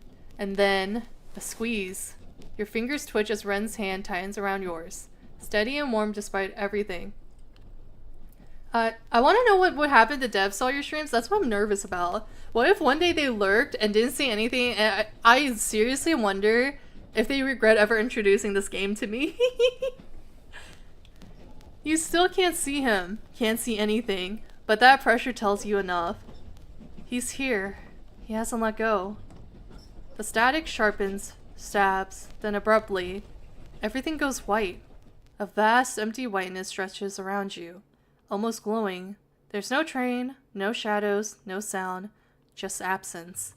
Ren stands beside you, but his shape looks wrong at the edges. Softer, sharper, like you're seeing a version of him caught between frames of someone else's memory. His expression is tense, confused, like he doesn't recognize this place either. What is this? Before you can answer, your attention snaps to a body lying in front of you. Hiroshi no Kami. No, Kazuki's body. Folded unnaturally, limbs bent like a discarded puppet, crumpled on the white floor in a way no living thing should be. Your breath catches. Then, crack. The limbs jerk. Crack. The spine twists back into place. Crack. And a grotesque insectoid motion, the body stands, lifting itself with angles no human joint should allow. You already know. You've seen this monstrosity too many times in the dark corners of your loops. The Omukade, wearing Kazuki's face like a mask, tilts its head at you. Hello again, my dear. Its voice crawls under your skin, thick and sweet, echoing from everywhere and nowhere at once. Kazuki's mouth stretches into a smile that is not his. These vile things using Kazuki's body in such a grotesque manner. You... Get out of him! But the creature simply smiles, stepping towards the both of you. Don't touch her. The Omokade watches the two of you with a curious tilt of the head. A low click rattles inside Kazuki's borrowed throat. Strange. He shouldn't be here. What are you talking about? The Omokade raises a finger, almost amused. In every loop before this one, she arrived at the tunnel alone. Quiet, broken, already halfway mine. Ren grabs your hand tighter. I would never let her go alone. But she has. Over and over. She walks into the dark without you every time. Ren's grip trembles, not in fear but in anger. I don't care what you saw. I'm here now and I'm not leaving her. The Omokade watches him for a long moment. Then it shrugs, almost bored. I can never figure out you lot. Who would sacrifice yourselves every time for her? Well, she did sacrifice herself for you during the calamity. I suppose it's only right. Well, it doesn't matter. You're just a minor setback. Its smile sharpens. You will learn, both of you, that nothing you do can change the fate already written. A crushing pressure hits your chest. Your hand flies to your sternum. It feels like something invisible is reaching inside you, gripping something warm and alive. Yes, there it is. I'll never get tired of this. The draining pulls at you deeper and deeper like your soul is being siphoned away. This timeline is exquisite. Thank you for bringing more treats to me. I think my grandparents are actually here for real. Hold on, let me check. No, I am going schizo. I swear every single time I hear a car, I think it's my grandparents coming back home. I like this one more than the rest. Your vision splits, a sharp pain slices through your mind, flashes erupt without warning. A burning house, Ryota running from the flames while carrying you in his arms, tears in his eyes, Haruki at the riverside finally telling you everything, his face full of regret. Ren reaches for your hand in a cold, endless train. Oh, so I guess this part always stays the same no matter what you play, but then Ryota saving you from the fire only really makes sense when you're doing Ryota's route, I guess, in a way. And like Ren holding your hand in the train is this route, and then I guess Haruki is when we play Haruki's route. Countless timelines, countless lives, countless versions of yourself looping, failing, dying. Your knees weaken and your head feels like it is cracking open. Stop. Please stop. Stop hurting us. The Omokade laughs in delight. Little butterfly, your threads are glowing again. Nope, we're definitely not giving in. No, I can't give up now. Not when so many people sacrifice themselves for me. Bro seems hungry? Yeah, they're a big bag. They keep eating. No, we deserve to be happy. I feel like Ren would become really shy over public displays of affection. I feel like that makes sense because he's a tsundere. He doesn't like really, you know, exposing his feelings. The Omokade watches silently for a moment, its lips curling upwards. Happiness. What a fragile little word. It moves Kazuki's body into the light. Bones creak, a sickening ripple travels down the spine. You will never obtain it. It tilts its head toward the corpse it is wearing. Look, this body alone is proof. You feel your breath catch in your throat. Kazuki. Lost. Devoured. Gone. The words echo inside your skull like a curse. And Haruki. Poor, foolish Haruki. He died screaming under my coils. Ryota. Sweet, fragile Ryota. Gone as well. No, you're lying. Every version of him eventually breaks. Your stomach twists like knives. You lose them every time. And you will lose them again. That is the nature of your fate. Nope. Wait.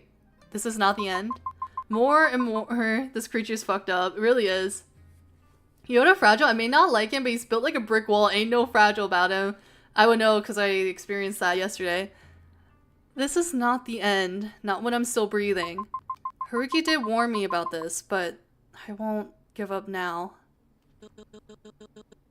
You really believe so? Its voice trails off. Then it stops moving entirely. Something shifts in the air. A tension you didn't notice before.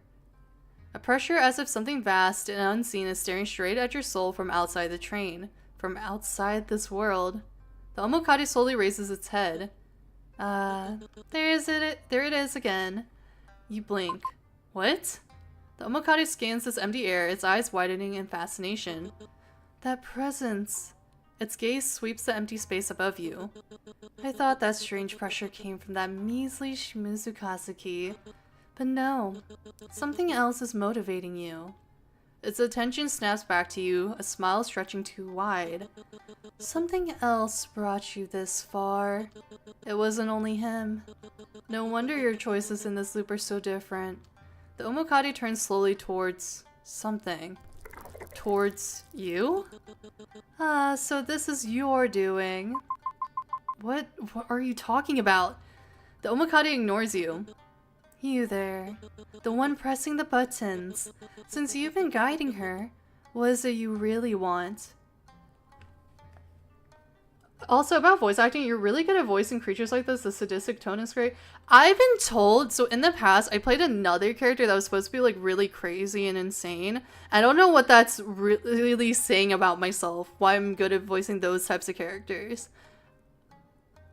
Maybe it's because, like I said, I'm not really good at emotions, but it's really easy to play those types of characters for me. I swear I'm not sadistic or crazy in real life. I really want MC to be happy in every loop. Words spill from your mouth like someone else pushed them out. I want her to be happy. You stagger, horrified. Those weren't my words. The Omokade watches with delighted cruelty. How adorable. It's not good to meddle in things you do not understand. Isn't that right, little spectator? You don't get to decide her fate. The Omokade freezes. Its smile cracks. You dare. The train trembles, shadows burst from the walls. You dare to defy me? You're nothing but a fleeting mind staring through a glass. You want a happy ending so badly? Then here, you go. So we're gonna find the doppelganger ring again, so we gotta go through this loop until we break out. Also, that croaking sound, I sometimes randomly make that noise IRL. Bet? Wait, that's all you think about? What's happening? Lelia? Lelia, you're trembling. Are you alright? I don't know. I had this dream. I was stuck in some train station and something was chasing us. Sounds like a really bad dream. You've been working too hard again. Though, I'm glad to finally meet you, Lelia.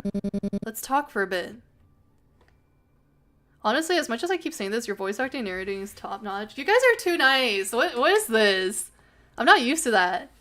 Yeah, I don't know how, but like I just feel like a sound coming out and it sounds like a frog. Bro, he's so pinnable. Fall for it. What?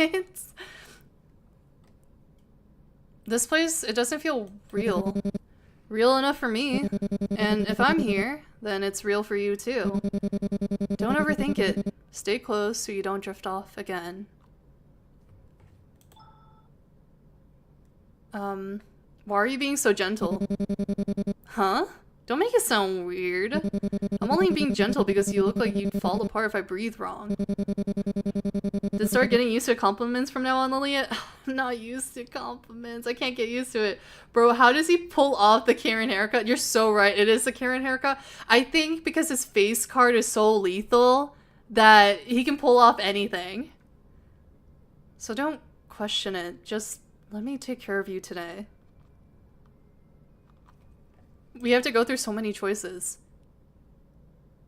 Why do you keep smiling like that? Why are you analyzing me? If I smile, just take it as a compliment.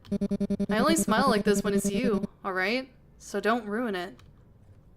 He looks up Lilia's Discord and gets ready to spam compliments, haha. I mean... you can find my Discord really easily. Not gonna lie, he looks like what a Karen thinks they are, strong, sharp, and confident, but they will never be half as Ren. Like, half as good as Ren, you know? Why are you looking at me like that? Like what? I'm just checking if you're still breathing properly. Don't glare at me. Someone has to keep an eye on you. You're not Ren. Ren freezes. His smile falters for the first time. What? Lelia, what are you talking about? Of course I'm Ren. Who else would I be? He steps closer, almost too smoothly. His hands hover, trembling like he's scared you'll disappear if he doesn't touch you. Hey, don't look at me like that. I'm right here. I've always been right here. His voice softens. Too soft, too gentle. Yep, it's Ren, trust me, I'm the Ren expert. I don't know, something about him seems a little bit off. If something feels wrong, then just stay with me until it stops. I'll fix it. I'll fix everything, alright? He cups your cheeks, thumbs brushing your skin like he's memorizing it. I can't live a life without you, so don't say things like that. Don't push me away. His forehead rests against yours, his breath shakes. I'm begging you. Please don't go. Stay here with me. We can be happy, just you and me. Isn't that what you want? A faint static buzzes in your ears. The world flickers, his smile returns, but something behind it feels stretched too thin. Tell me, Lelia. It's me, right? You're not Ren. Ren freezes mid-blink. The smile on his face flickers once, twice, then collapses completely. What? Lelia, okay, so this part is still the same? We go through this cycle? Of course I'm Ren. Who else would I be? No, no, no. Don't pull away. I can be him. I am him. Please, don't leave me again. You see it now. The Ren you know dissolves like an overridden memory. And then, a shadow ripples behind him. Poor little butterfly. Always ruining the gifts I prepare. Ren jerks violently as if yanked by a hook in his spine. No, wait, please! Yes, Storm, I know what you're trying to do here. Also, the word face card is funny to me. It sounds like something you would collect. Well, I get it. How are you? I'm doing good. How are you, Storm? It's nice to see you again. I know you were here earlier.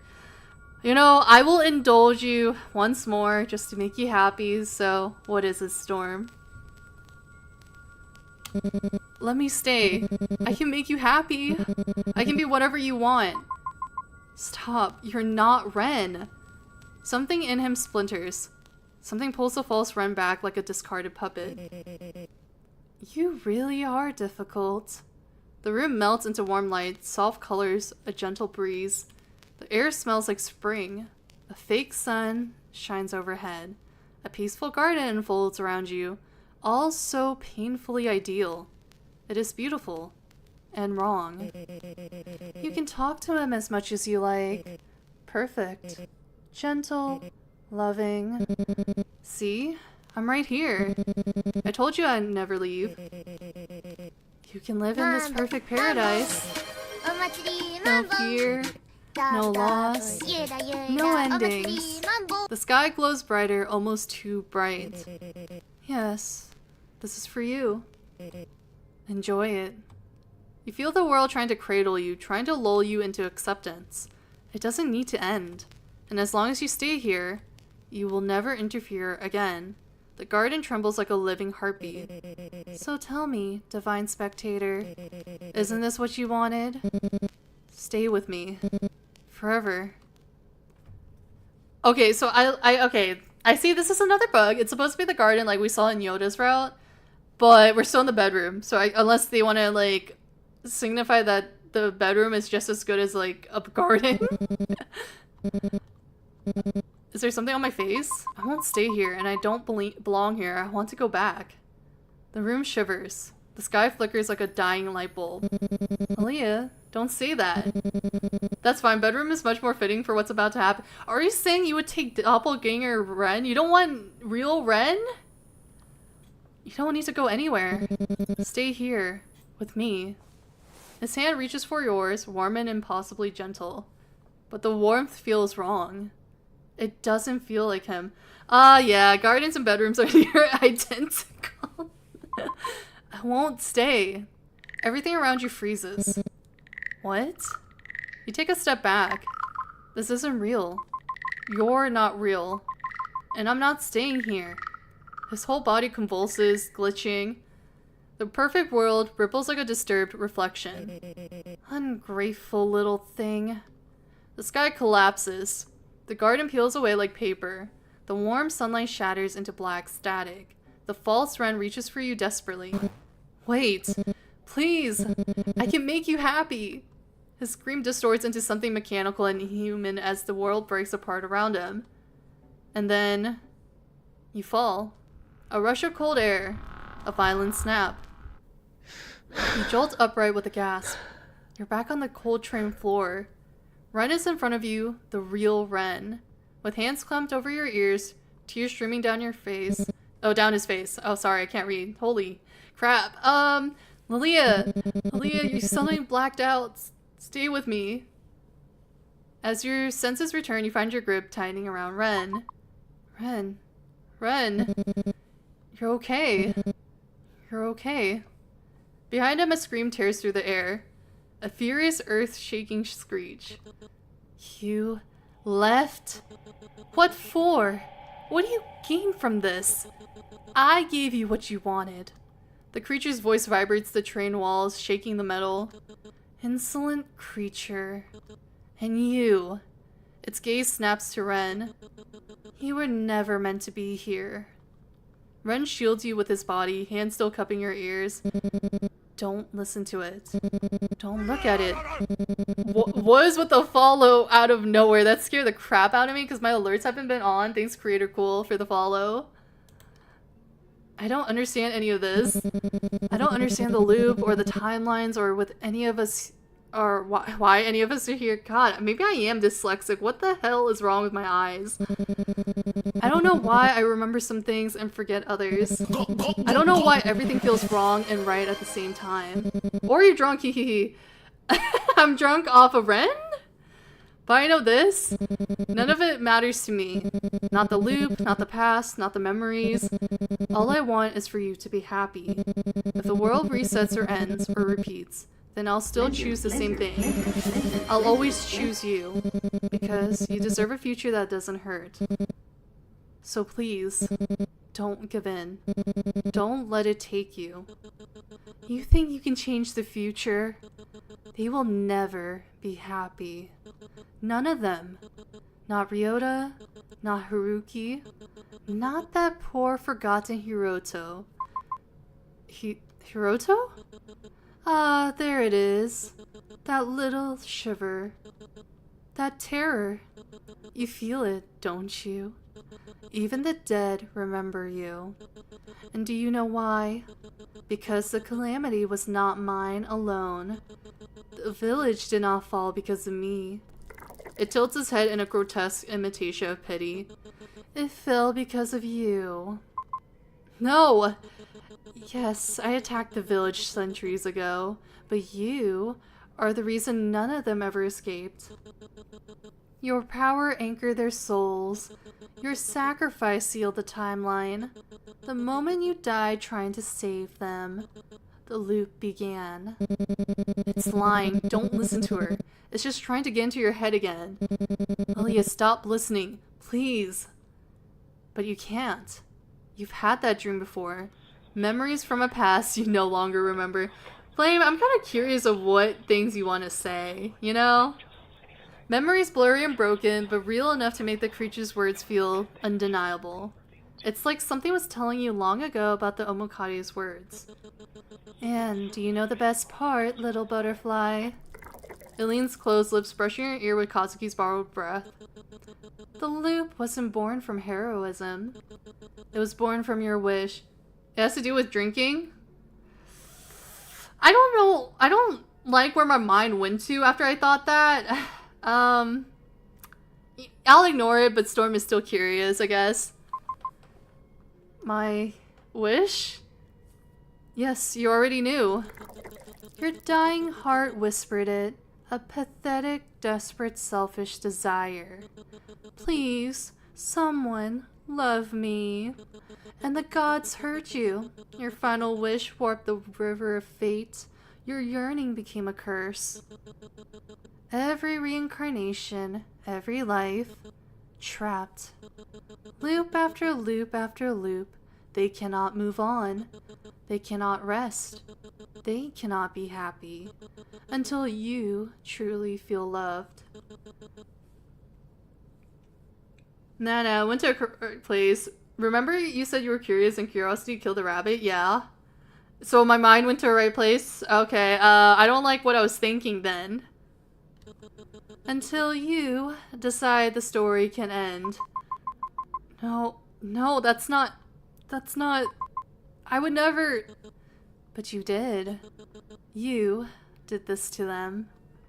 It slams Kazuki's palm against your chest. Reset it. Reset the timeline. Save them.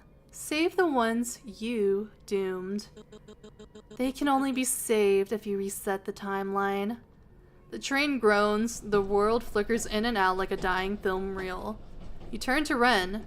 You expect fear. You expect disgust. You expect him to pull away from you. But he just looks at you.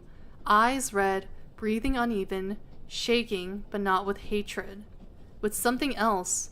Something painfully gentle. I feel like the URL to these streams will be all that's on my gravestones.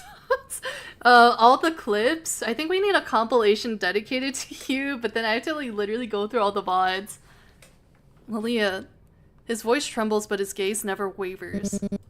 I don't care. What? I don't care if you caused the loop. I don't care if the calamity happened because of you. I don't care what you were, or what you're supposed to be. I told you I don't care about any of that. In this tiny, messed up, terrifying fragment of time I've spent with you, or had with you, you changed everything. You've changed me. You made me want to be someone better. Someone who actually tries. Someone who doesn't run away. Enough of this sentimental trash. He suffers because of you too, foolish girl. Every loop, every life, every reset. He breaks right alongside you. Ren doesn't even look at it. Shut up. I don't care. I don't care if I suffered. I don't care if I died 1,000 times. I don't care if this whole damn world fell apart because of her. So just shut up already. Lelia, listen to me. You're stronger than this. I know you are. I don't care what you did. I don't care what the loop is. I don't care if fate itself wants to crush you. Because I'm selfish too. You know what to do. I do? Of course, I do. I'm ending this. All of it. The stupid loop, your games, everything. Wait, is the MC always female? Yeah, I have no option to change the MC gender, so it's just canonically female. You can't. You won't. There are some visual novels / dating sims where they give you the option of what gender. Some are a little bit limited, but some give you optional pronouns if they feel spicy and want to add multiple pronouns. I have made my choice. I choose Ren. We're so close to the end. You don't know how many days pass, or maybe you don't care enough to remember them. Everything after the screaming and the tearing feels like a dream you only half woke from. But you remember the train ride, and what came after that. Well, at least there will be a child then, easier than we'll end, Preg. You sit in a cold, gray interrogation room. Oh, so we're not in front of the train station, we're just... Oh, it's slightly different. The fluorescent light hums above you. Your hands rest on the metal table, still trembling. So, what you're telling me is that when the fire broke out at the train station, you just ran and somehow made it out alive? You stare at your hands, watching your fingers curl in on themselves. Hey, T. I do remember you. It's been so long. How have you been? It's always nice seeing, like, old faces, because I always get curious how they're doing. Because I know some people outgrow me, but when they return, I'm just like, oh my god, what have you been up to? Oh, bad time to appear. Oh god. Yes, sir. It was a miracle, I suppose. The officer taps his pen, unimpressed. I see. He flips a few papers on his clipboard. You catch glimpses of photos you don't want to see. The collapsed structure, the twisted rail lines, ash. He clicks his tongue softly. You do know the incident was catastrophic, right? The whole station came down. If it wasn't the final train of the night, the casualties would have been a lot worse. Your throat tightens. I understand. And you're sure you didn't see Saotome Haruki? He was reported to have boarded the train with you two. No, I didn't notice. He studies your face for a moment, like he's searching for a crack in your words. Oh, that's like rubbing salt into my wounds about Haruki. I know, it's been good. Sorry for not coming in. I still remember the Dandy's World and Dead World games we played together. Man, I don't want to see this old officer. I want to see Ren, and preferably with me in cuffs. What? Dead World, it's been so long since I've heard that name. Literally. Yeah, you missed a lot. I've changed a lot as a content creator too. Probably not in a good way. I don't know, maybe some people might find it more entertaining. Who knows? You give him nothing because you have nothing left to give. Finally, he exhales and stands. Alright, that's all for now. I'll wrap up the report on my end. Hopefully this is the last time I need to see you. I hope for that too. I never want to see you again. You're so annoying. This cop sucks. Okay, and I'm not talking about all cops in real life, but this one in this game sucks. He pauses at the door. His silhouette is dim against the hallway light. What day is it on Ren's route? This is the end. I think my boyfriend is grounded. Oh no, I'm sorry, T. Your life seems to be surrounded by tragedy. For your sake, I hope this is the end of it. He leaves you alone with the buzzing light, the empty chair, and the weight of things you can't say.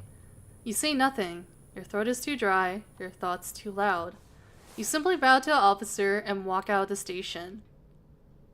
As you head out, you check your phone. Still no return calls or text messages from your mom. You assume she's part of the casualty. You've already left a dozen messages, but now you can't bring yourself to leave another. She's been such a central part of your life, and now she feels like nothing more than a fleeting afterthought. It's almost ironic, like this detached, empty ending is the one she somehow deserved. You sigh as you continue heading towards the streets. Family members, reporters, people clutching forms, tissues, photographs. You want one CG of Ren shirtless. I don't think that's gonna happen, but you're trying to slip past them when you bump into someone. Shark's World after Ren's route, by the way. I have to eat. My food's sitting on my table. So I wanted to finish this before I eat. I'm on a mission here. You're trying to slip past them when you bump into someone. Sorry. Lelia? Before you can react, Yoko throws her arms around you, squeezing so tightly it almost forces the breath out of your lungs. Wait, has it not gone cold? I'll just heat it up. Thank God. Thank God you're not hurt. Her voice shakes. When she finally pulls back, you see what she was doing. Taping another flyer onto the already overflowing missing persons board. Oh no! It's because Ryota's gone and she's looking for her brother. Not him. Yoko. Yoko turns, eyes already glossy, gripping the tape dispenser with trembling hands. I've been trying to talk to the police, but they keep giving me the same useless rehearsed lines they're giving everyone else. We're doing our best. We're still sorting through the wreckage. It'll take time. Time. She wipes her eyes quickly. This kind of tragedy shouldn't be happening. Not here. Not in a small town like ours. Not to him. She swallows hard, staring at the wall of posters, faces of neighbors, friends, co-workers. And since everyone was rushing for the last train, the casualties were more than expected. She bites her lip as if holding something back. I don't even remember the last few days properly. Everything feels blurry. I don't know if it's the shock or the stress, but it's like parts of it are missing. Like my brain just skipped them. Her hands shake again as she presses the tape down. Anyway, I'm really glad you're safe. Please take care of yourself, okay? And I hope you recover quickly. Good luck with everything. She gives you one last squeeze on the arm before turning back to the board, smoothing out Ryota's poster with trembling fingers. You stand there staring at it. The world feels crooked. Wrong. Like something is missing. Or someone. And far away, faintly, the static starts again. You stand there for a long moment, staring at Ryota's flyer, at the rows of names and faces, at a world that feels like it's missing half its pieces. A pit grows in your stomach. Guilt, anguish, anger, all tangled into something too heavy to name. Something you definitely can't share with Yoko. And the people you could have shared it with are no longer here except Ren. Lelia? There you are. How are you feeling? I don't know. It's weird. People don't seem to remember the past few days or weeks. They remember the train tunnel collapsing, but that's it. They're buying that explanation easily. And a lot of the casualties were members of the organization. They were heading back from a sermon, the police said. Maybe it has something to do with the death of Hiroshi no Kami. I don't know. Everyone just seems to think this was a freak accident. If everyone else forgets, even if they don't understand what happened, I do. And you don't have to pretend you're doing okay. I'm clearly not with Granny's memories failing so suddenly after everything that happened. And with Hada-san too. It's like we figured out the truth and solved the big mystery, but somehow nothing actually gets fixed. I'm sure you feel the same way too. It doesn't make sense. Why don't you feel better? You solved the mystery, uncovered the lies, pulled every rotten piece of truth into the light. You figured out everything behind Kazuki's murder. Your mom, your memories, you. But the human heart doesn't work like a puzzle. Even with all the pieces finally in place, there's no catharsis, no clean breath of relief. All that's left is just you. I think the guilt is eating me alive. I can't tell Yoko anything about her brother. I can't tell anyone anything. Granny's memories are fading and I have to watch her suffer through it again. I can't see anything. I can't fix anything. I feel like I'm drowning in it. Then talk to me. There's still someone you can talk to, you know? Someone who went through the same mess with you. Plus, there's a lot of things I have to tell you too. This time, it won't be a one-sided conversation. Stuff I should have said before. Stuff I was scared to say. I miss this earnestly touching, honest side of you, Ren. Ren's ears go pink immediately. Are you seriously doing this whole teasing bit again? Now? You can't help staring at his flustered face. It hits you how long it's been since you last saw him like this. Oi, if you keep looking at me like that, I'm gonna say things I can't take back. Like what? Nothing. Forget it. Opening up to you will take a while longer. Huh? But I can't wait that long! Ren groans quietly, tugging at his sleeve like he wants to disappear into it. His face is red, painfully red. Yes, you can. We have all the time in the world now anyway. Because I'm planning on staying by your side. You will? Ren looks away again, still flustered beyond saving. Just don't make a big deal out of it, okay? He glances at you from the corner of his eye, voice quieter, gentler. I'm not going anywhere. You feel the pain in your heart lingering, a dull ache that refuses to fade. Deep down, you feel like you'll never fully recover.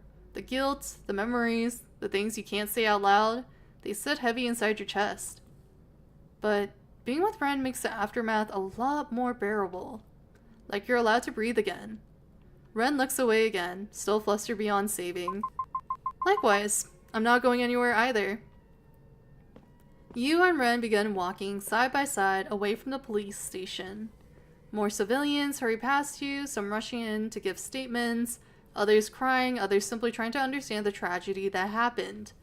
Then, between the shifting bodies in the crowd, you see someone. A face you know. A face you shouldn't see. Kazuki?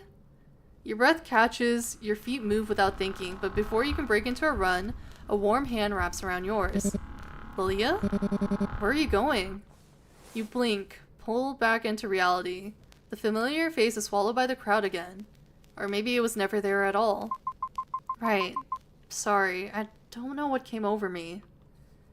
Ren gives your hand a gentle squeeze before letting go. You continue walking, the world around you buzzing with police lights and murmured voices. Yet, your mind drifts. You wonder if you made the right choices. If the future you've chosen is truly yours. If all of this is truly over. But it's only over if you let it be. Is it still watching? Still waiting? Still whispering somewhere beneath your heartbeat? You don't know. Maybe you never will. But you walk forward anyway. And the thought lingers. A quiet hum at the back of your mind. A riddle without an answer. You keep walking, letting the world blur around the edges. Your choices cling to you, heavy and unseen, no matter how much distance you try to put between them and you.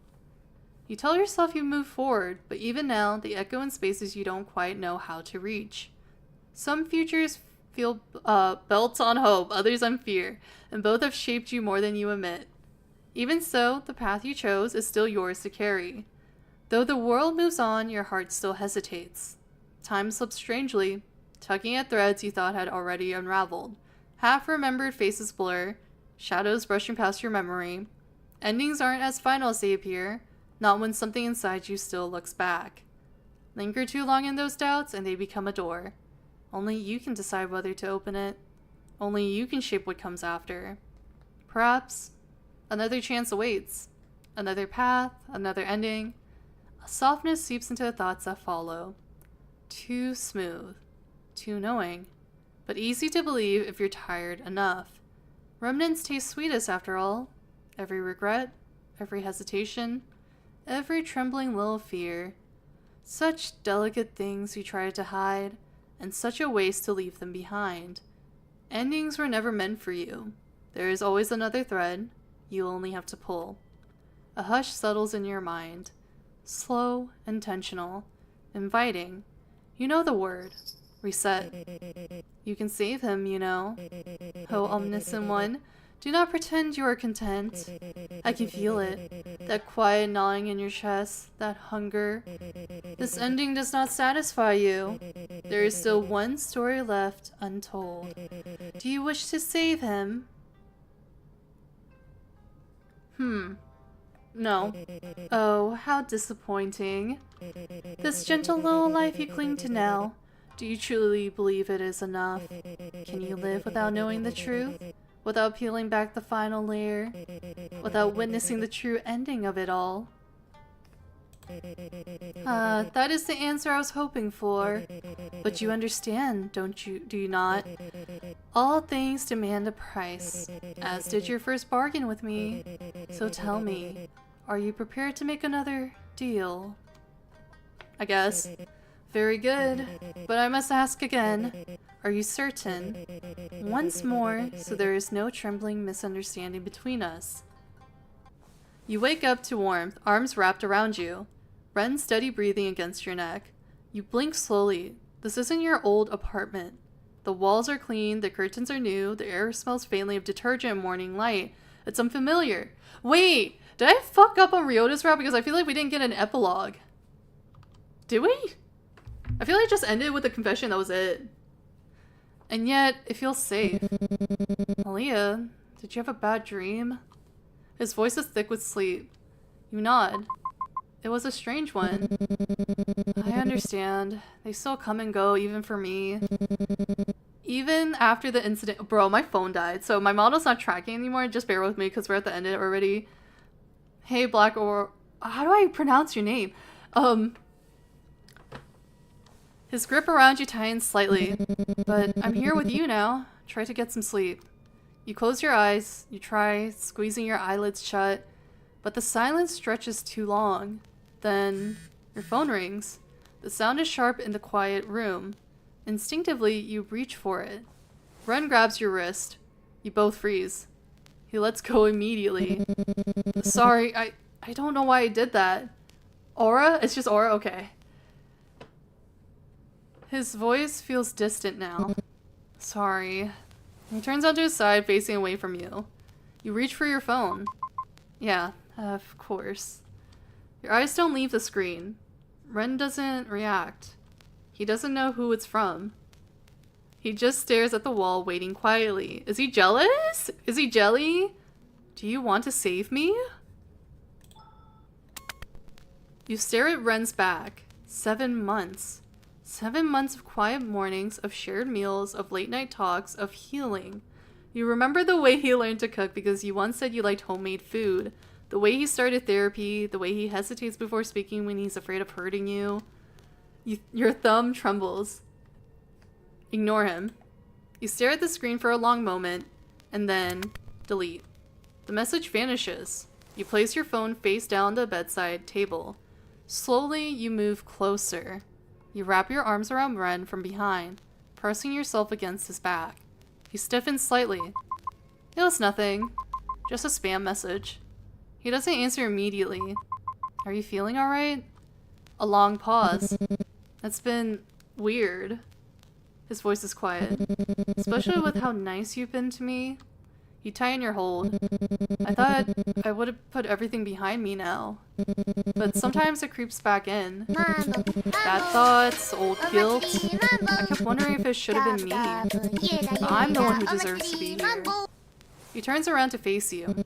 Sorry, that was a little pessimistic. The therapist says we're working on that next session. I think this is a good time to say, no matter what I say when I get stuck in my head, there's one thing I'm sure about. I love you, Lelia. I don't think I've ever loved anyone this much before, and I don't think I ever will. His confidence falters slightly at the end. So, please, I hope you'll be mine for the rest of my life. The words hang in the air.